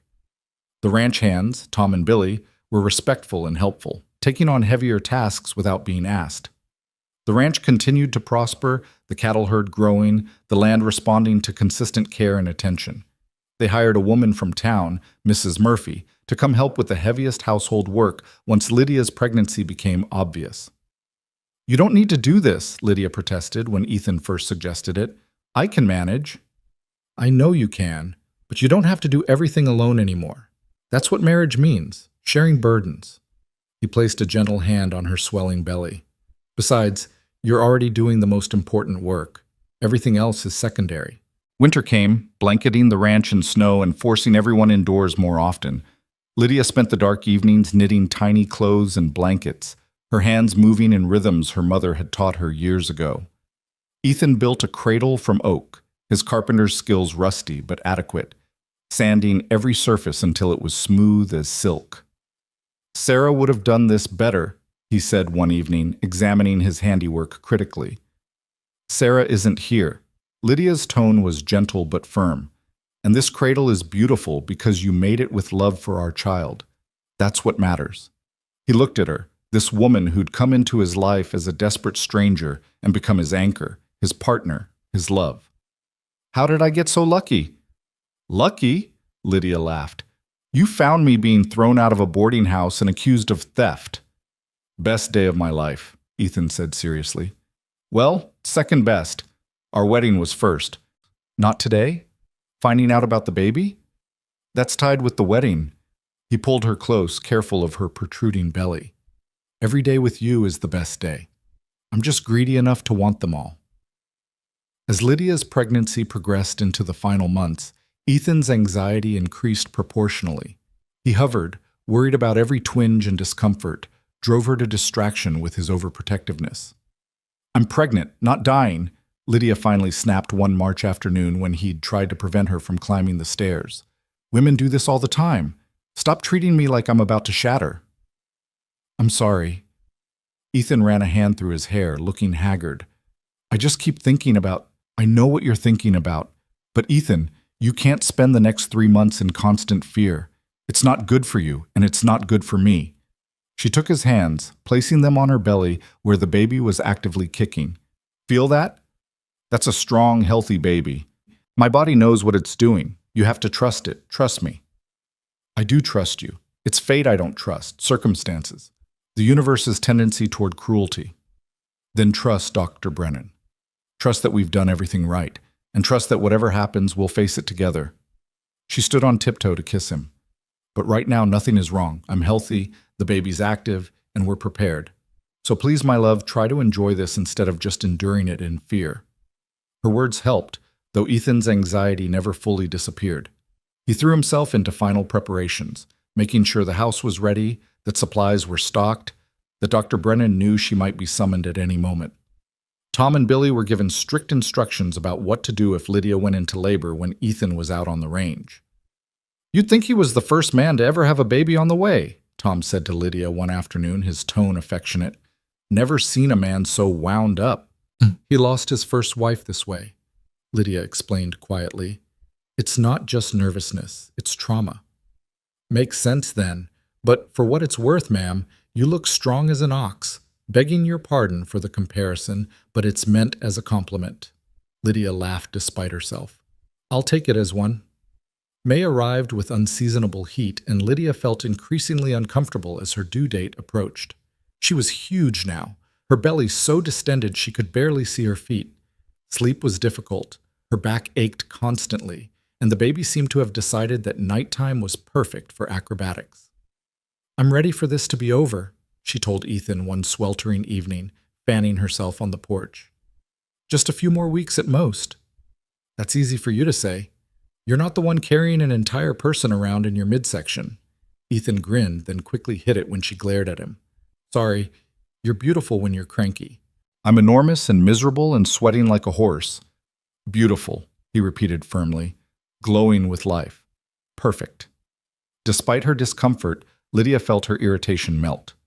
"You're impossible." "You married me anyway." "Moment of weakness." "Best moment of your life," he countered, echoing their familiar banter. "Second best," Lydia admitted. "The best will be when this baby finally decides to arrive." That moment came sooner than expected. On a Tuesday morning in late May, Lydia woke to cramping pain that felt different from the false labor she'd experienced over the past weeks. She lay still for a moment, timing the contractions, before shaking Ethan awake. "It's time," she said simply. Ethan bolted upright, his face going pale. "Are you sure?" "The contractions are regular and getting stronger." "Yes, I'm sure." Another pain gripped her, and she breathed through it. "Send Tom for Dr. Brennan, right now." The next hours blurred together in a haze of pain and effort and fear. Dr. Brennan arrived with reassuring competence, examining Lydia and declaring everything was progressing normally. But normal still hurt more than anything Lydia had ever experienced. Waves of agony that built and crested and receded, only to build again.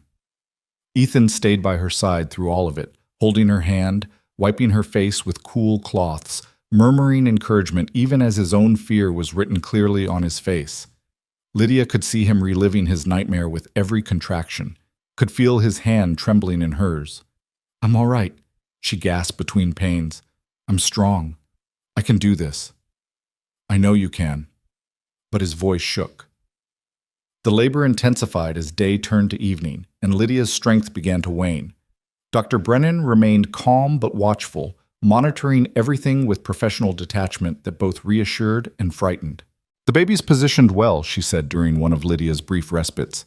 "You're doing everything right. Just keep breathing, keep pushing when I tell you. We're almost there." Almost there. The words became a mantra in Lydia's mind as the pain consumed her completely. Almost there. Almost done. Almost safe.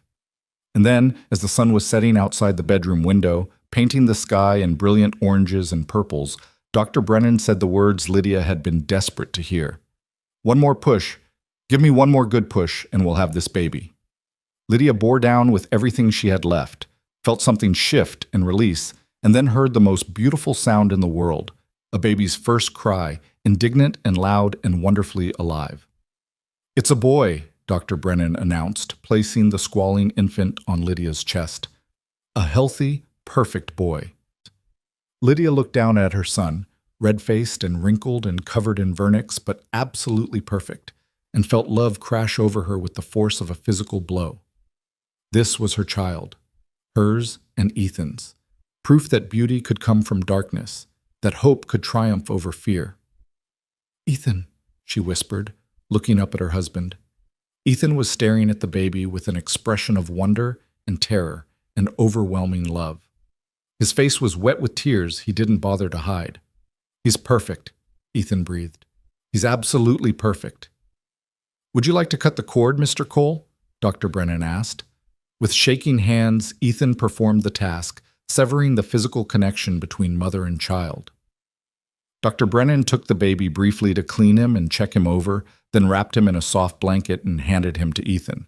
The sight of her strong, weathered husband holding their tiny son with such reverent care made Lydia's eyes fill with fresh tears. Ethan looked transported, transformed, every line of his face softened by wonder. "He's real," Ethan said, as if he couldn't quite believe it. "He's here, and he's healthy, and he's real."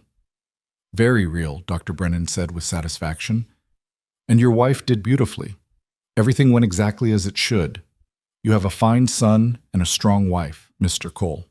Congratulations. After Dr. Brennan had finished her post-delivery care and declared both mother and baby in excellent health, she left them alone with instructions to send for her if anything seemed amiss. Ethan sat beside Lydia on the bed, their son cradled between them, and for a long time they simply stared at the miracle they'd created. "What should we name him?" Lydia asked softly. Ethan was quiet for a moment. "I was thinking James, after your father, James Cole. What do you think?" Lydia felt her throat tighten with emotion. "You'd do that? Name him after my father? He helped make you who you are, and who you are saved my life in every way that matters. Besides," he touched the baby's tiny hand with one calloused finger, "it's a good, strong name." "James?" Lydia repeated, testing it. "James Cole, yes. It's perfect." Their son chose that moment to yawn, a tiny sound that was somehow both comical and endearing. Then his eyes opened, dark blue like all newborns, and seemed to look directly at his parents with solemn intensity. "Hello, James," Lydia whispered. "Welcome to your life." The first weeks with James were both harder and more wonderful than anything Lydia had imagined. The baby was healthy and strong, but he had powerful lungs and used them frequently, especially in the dark hours before dawn. Lydia walked the floor with him countless times, singing lullabies her mother had sung to her, swaying in the moonlight that streamed through the windows. Ethan was a revelation as a father. The fear that had consumed him during the pregnancy transformed into fierce protectiveness and tender devotion. He changed diapers without complaint, walked James when Lydia was too exhausted, and sat for hours simply watching his son sleep with an expression of wonder that never quite faded. "I can't believe he's real," Ethan said one night, holding James against his chest while the baby dozed. "That he's ours, that we get to keep him." "We do," Lydia confirmed softly, curled beside them in bed. "He's ours and he's healthy, and we're a family." The word still felt new and precious. Family. She'd lost hers so long ago and had never quite believed she'd have another. But here it was. A husband who loved her, a son who depended on her, a home that was truly theirs. As spring turned to summer, life on the ranch developed a new rhythm. The ranch hands, Tom and Billy, proved invaluable, managing much of the daily work while Ethan focused on being present for his wife and son. Mrs. Murphy came more frequently, helping with household tasks and cooing over baby James with the expertise of a woman who'd raised 6 children of her own. "He's got his father's eyes," she declared one afternoon, bouncing James on her hip while Lydia prepared lunch. "Same serious look, like he's puzzling out the mysteries of the universe." "He's 3 months old," Lydia laughed. "I don't think he's puzzling out much beyond when his next meal's coming." "Don't you believe it? Babies see more than we give them credit for." Mrs. Murphy kissed James's downy head. "This one's going to be smart. I can tell." The ranch continued to prosper under their combined efforts. The profit-sharing arrangement with Tom and Billy was working well, and they'd been able to expand the cattle operation significantly. Lydia's careful management of finances meant they were not only solvent, but actually saving money for the first time in years. One evening in July, as they sat on the porch with James asleep in his cradle beside them, Ethan brought up something that had clearly been on his mind. "I've been thinking about the future," he said, "about what we're building here." "And?" Lydia prompted. "This ranch could be something really significant. With the right investments, the right expansion, we could build something that lasts, something to leave to James and any other children we might have." Lydia felt her heart skip. "Other children?" "If you want them, if you're willing." Ethan reached for her hand. "I know the birth was hard, and I understand if once is enough. But watching you with James, seeing you as a mother, I can't help but hope for more. A house full of children. A legacy."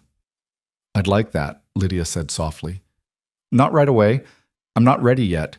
But yes, eventually, I'd like James to have siblings."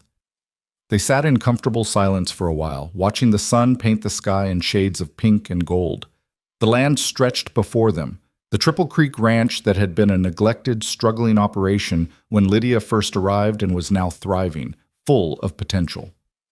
"There's something else," Ethan said. "I want to add your name to the deed. Make you a legal co-owner of this ranch. It's not just mine anymore. It's ours. That should be official." Lydia turned to stare at him. "Ethan, you don't have to do that." "I know I don't have to. I want to. You've put as much work into this place as I have, made as many sacrifices, had as much vision for what it could become. You deserve to own it equally." He squeezed her hand. "Besides, if something happened to me, I want to know you and James would be protected, that no one could take this from you."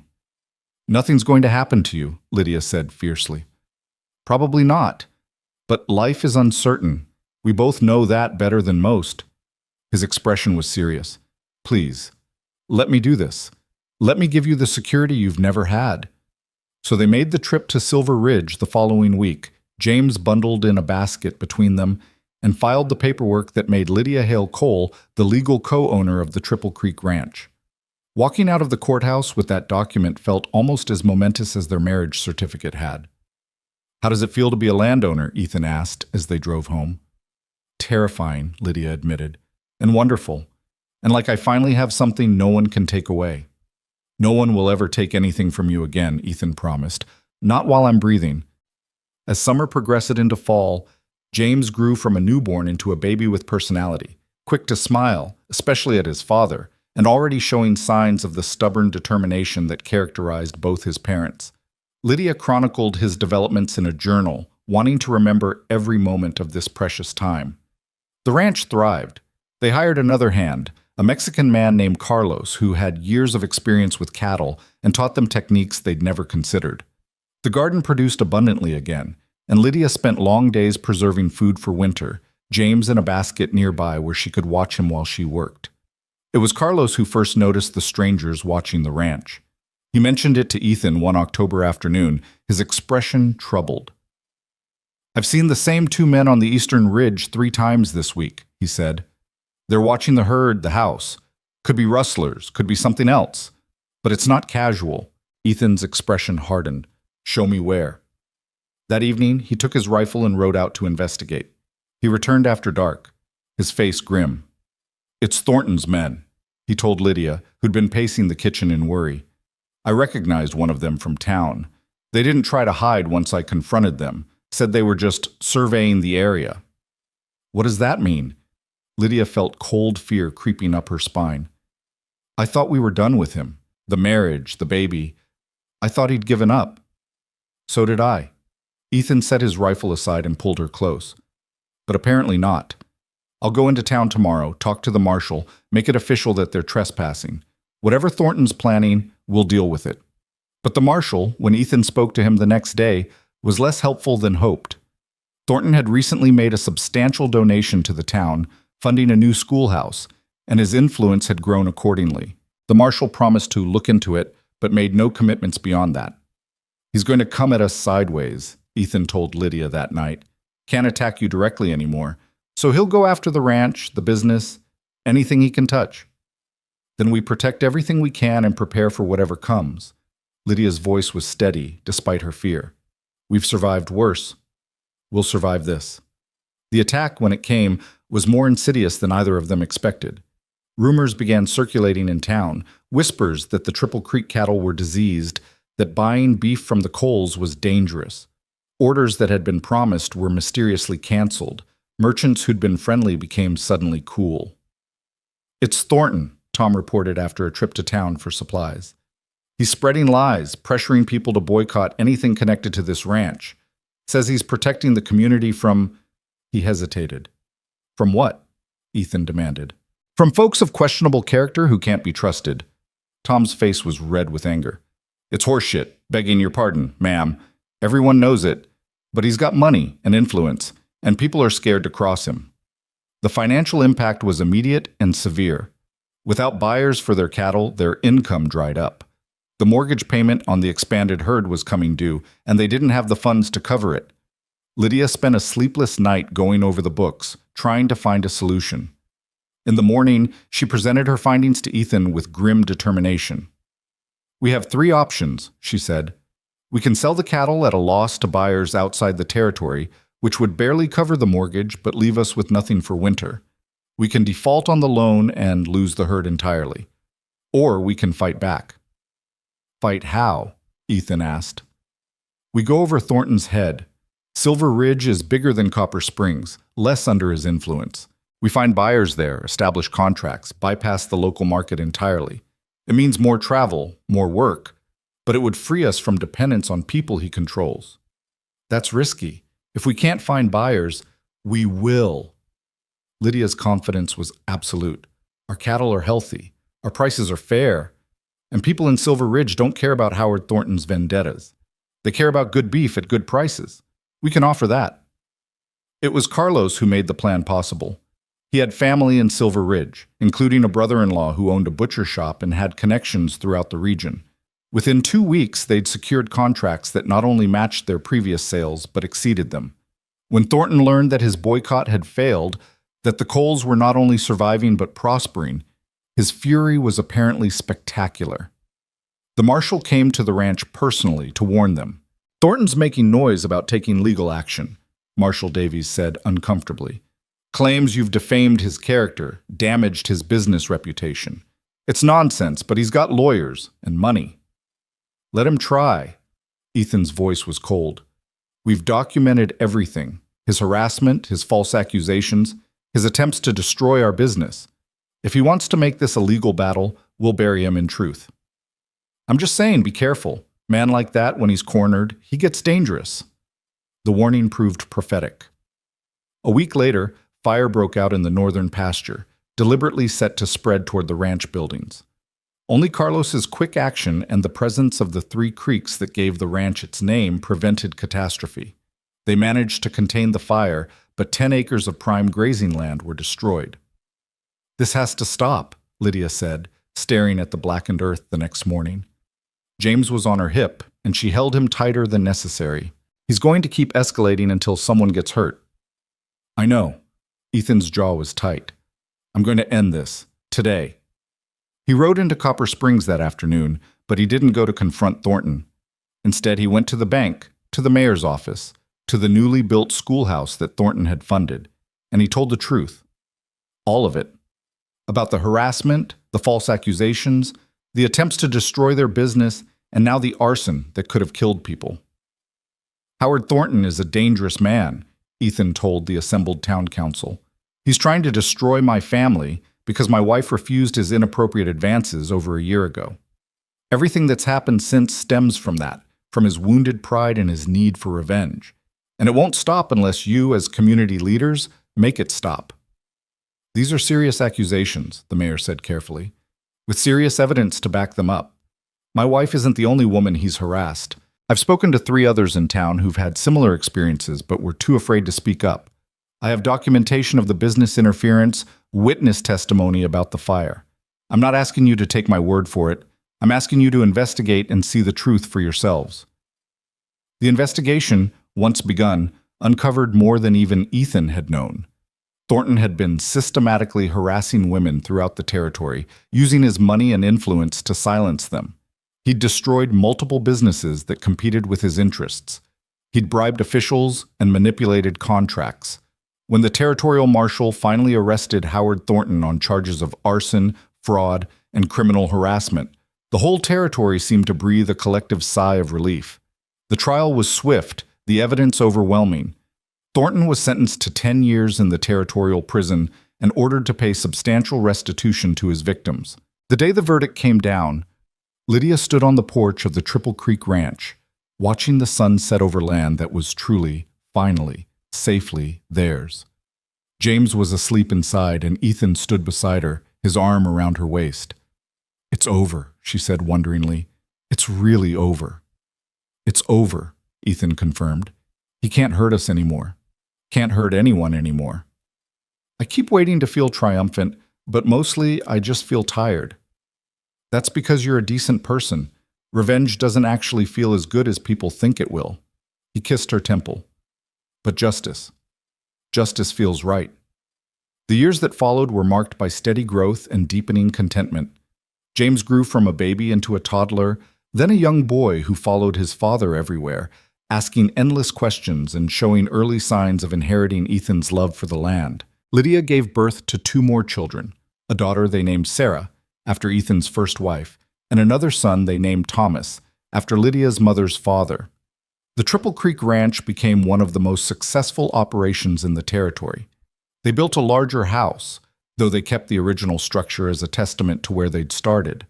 The bunkhouse that Lydia and Ethan had repaired together now housed 6 hands, all working the profit share arrangement that had proven so successful. Lydia's garden expanded into a full market operation, selling produce throughout the region. She taught Sarah to garden the way her own mother had taught her, passing down knowledge and tradition across generations. The pantry that had once been nearly bare now overflowed with abundance. Shelves lined with preserved foods, bins of root vegetables, stores of grain and flour. Tom and Billy eventually left to start their own ranch, using the stake they'd built up through their profit sharing. They remained close friends with the Coles, visiting regularly and sending their own children to play with James and Sarah and Thomas. Carlos became foreman, a role he held with quiet competence and unwavering loyalty. On their 10th wedding anniversary, Ethan took Lydia back to Silver Ridge, to the courthouse where they'd spoken their vows in front of strangers with no guarantee of anything beyond legal protection. "A lot has changed since we stood here," he said, looking up at the building. "Everything has changed," Lydia agreed. "We were practically strangers, desperate people making a desperate choice. Best choice I ever made." "Second best," Lydia corrected, smiling. "The best was offering me that spare room in the first place." "No," Ethan said seriously. "The offer was self-interest. I needed help. But choosing to love you, choosing to build a life with you instead of just an arrangement, that was the best choice. That changed everything." They renewed their vows that day, this time with their children present, this time surrounded by friends and community members who'd come to witness and celebrate. It wasn't the quick, practical ceremony of their first marriage. It was a declaration of love tested by time and hardship and proven true. Years continued to pass. James grew into a young man who took to ranching like he'd been born to it, showing the same quiet competence and steady judgment as his father. Sarah developed her mother's head for numbers and business, eventually taking over the financial management of the ranch. Thomas proved to have a gift for working with horses, building a breeding program that became renowned throughout the territory. Lydia and Ethan aged together, their faces showing the marks of sun and wind and time, but their love only deepening with each passing year. They faced hardships, droughts and harsh winters, the loss of loved ones, the challenges of raising children in an unforgiving land, but they faced them together, their partnership the foundation on which everything else was built. On a late afternoon in their 30th year of marriage, Lydia sat on the porch of the house they'd built together, watching her grandchildren play in the yard. James had married a neighboring rancher's daughter and had 3 children of his own. Sarah had wed a banker from Silver Ridge and had 2 sons. Thomas was courting a schoolteacher, and the wedding was planned for spring. Ethan came out and settled into the chair beside her, moving a bit more slowly than he once had, but still strong, still steady. "You look thoughtful," he observed. "I was thinking about the day we met, the day I was thrown out of that boarding house and had nowhere to go. If someone had told me then what my life would become, this ranch, this family, this love, I never would have believed it." "You might not have believed it, but you chose it anyway. You were brave enough to take the chance." "We both were." Lydia reached for his hand, their fingers intertwining with the ease of 30 years of practice. 2 broken people who built something whole. "Not broken," Ethan corrected gently. "Wounded. There's a difference. Broken things can't be fixed, but wounded things can heal, especially when they find the right conditions." And what were our right conditions? Each other. Respect. Partnership. Love that grew from friendship instead of passion that burned out. He lifted her hand to his lips, kissing her knuckles. "And stubbornness. Let's not forget the stubbornness." Lydia laughed, the sound carrying across the ranch land that had become her home, her sanctuary, her legacy.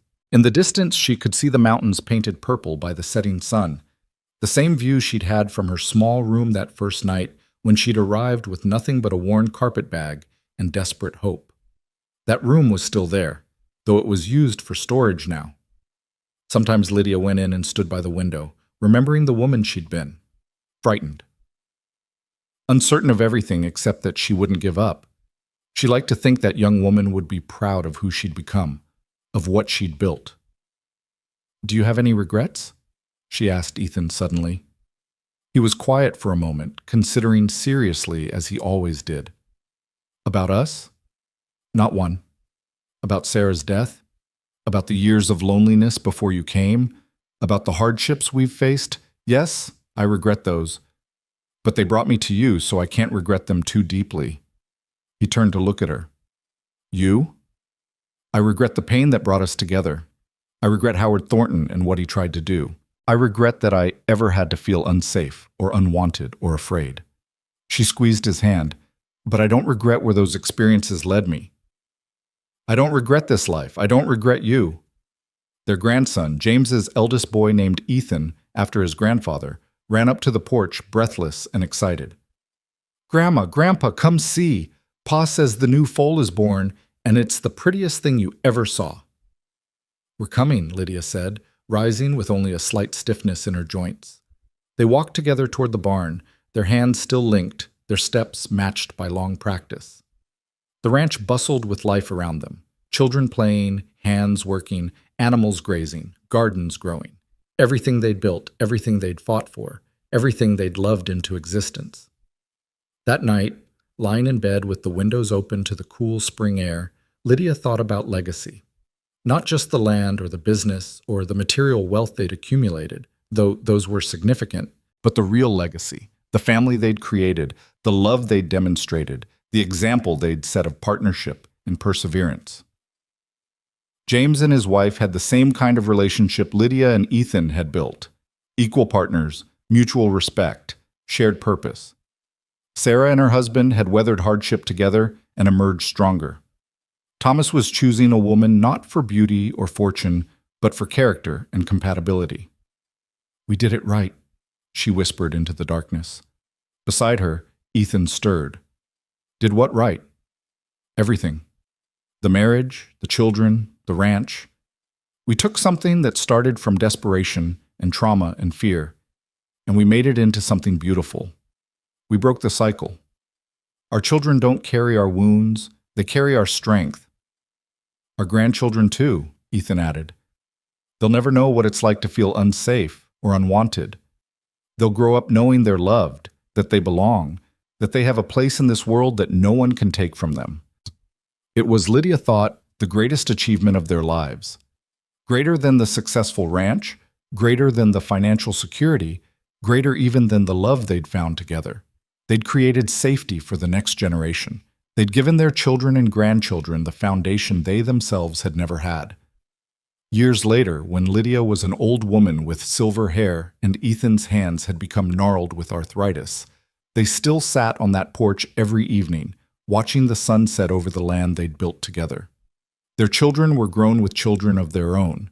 The Triple Creek Ranch spanned thousands of acres and employed dozens of people. The name Cole was respected throughout the territory, synonymous with fairness and quality and integrity. But the ranch was never just about land or cattle or profit. It was about what that spare room had represented on the day Ethan first offered it. A chance when chances seemed impossible, safety when the world felt dangerous, hope when despair seemed inevitable. Do you remember what you said to me that first day? Lydia asked one evening, when you offered me the room. I said a lot of things that day. Which part? You said that trust wasn't something you know. It's something you build or you don't. That actions matter more than words. I remember. Ethan smiled. I was terrified you'd say no. I was terrified to say yes. But you were right. We built trust, one day at a time, one choice at a time, and from that trust came everything else. No regrets? It had become their question over the years, asked and answered countless times. Not one, Lydia replied, as she always did. You? Not a single one. As the sun dipped below the horizon, painting the sky in brilliant golds and deep purples, Lydia leaned her head on Ethan's shoulder and felt the profound contentment of a life well lived. She'd started with nothing, no home, no safety, no hope. She'd been cast out, accused, humiliated, and afraid. But a lonely cowboy had seen her fall and offered his spare room and his heart. And from that simple kindness, they'd built an empire of love that would last for generations. The ranch would continue after they were gone. Their children would carry it forward, and their children's children after that. The land would endure, the legacy would persist. But more than that, the truth they'd proven together would echo through time, that kindness offered at the right moment could change everything, that love could grow in the most unlikely places, that two wounded people could find healing in each other's arms. In the end, it wasn't about the spare room or the ranch or the wealth they'd accumulated. It was about the choice they'd made to see each other's worth when the world saw nothing. It was about building trust from nothing, family from loneliness, and love from desperation. It was about taking the broken pieces of their lives and creating something whole and beautiful and lasting. And as the stars emerged in the darkening sky above the Triple Creek Ranch, Lydia knew with absolute certainty that their story, imperfect and hard-won and gloriously real, was exactly what it was meant to be.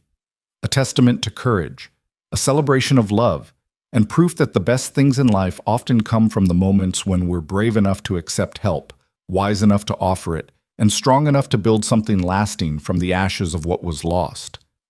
Their legacy wasn't just land or cattle or money, it was hope. And hope, they'd learned together, was the most valuable inheritance of all.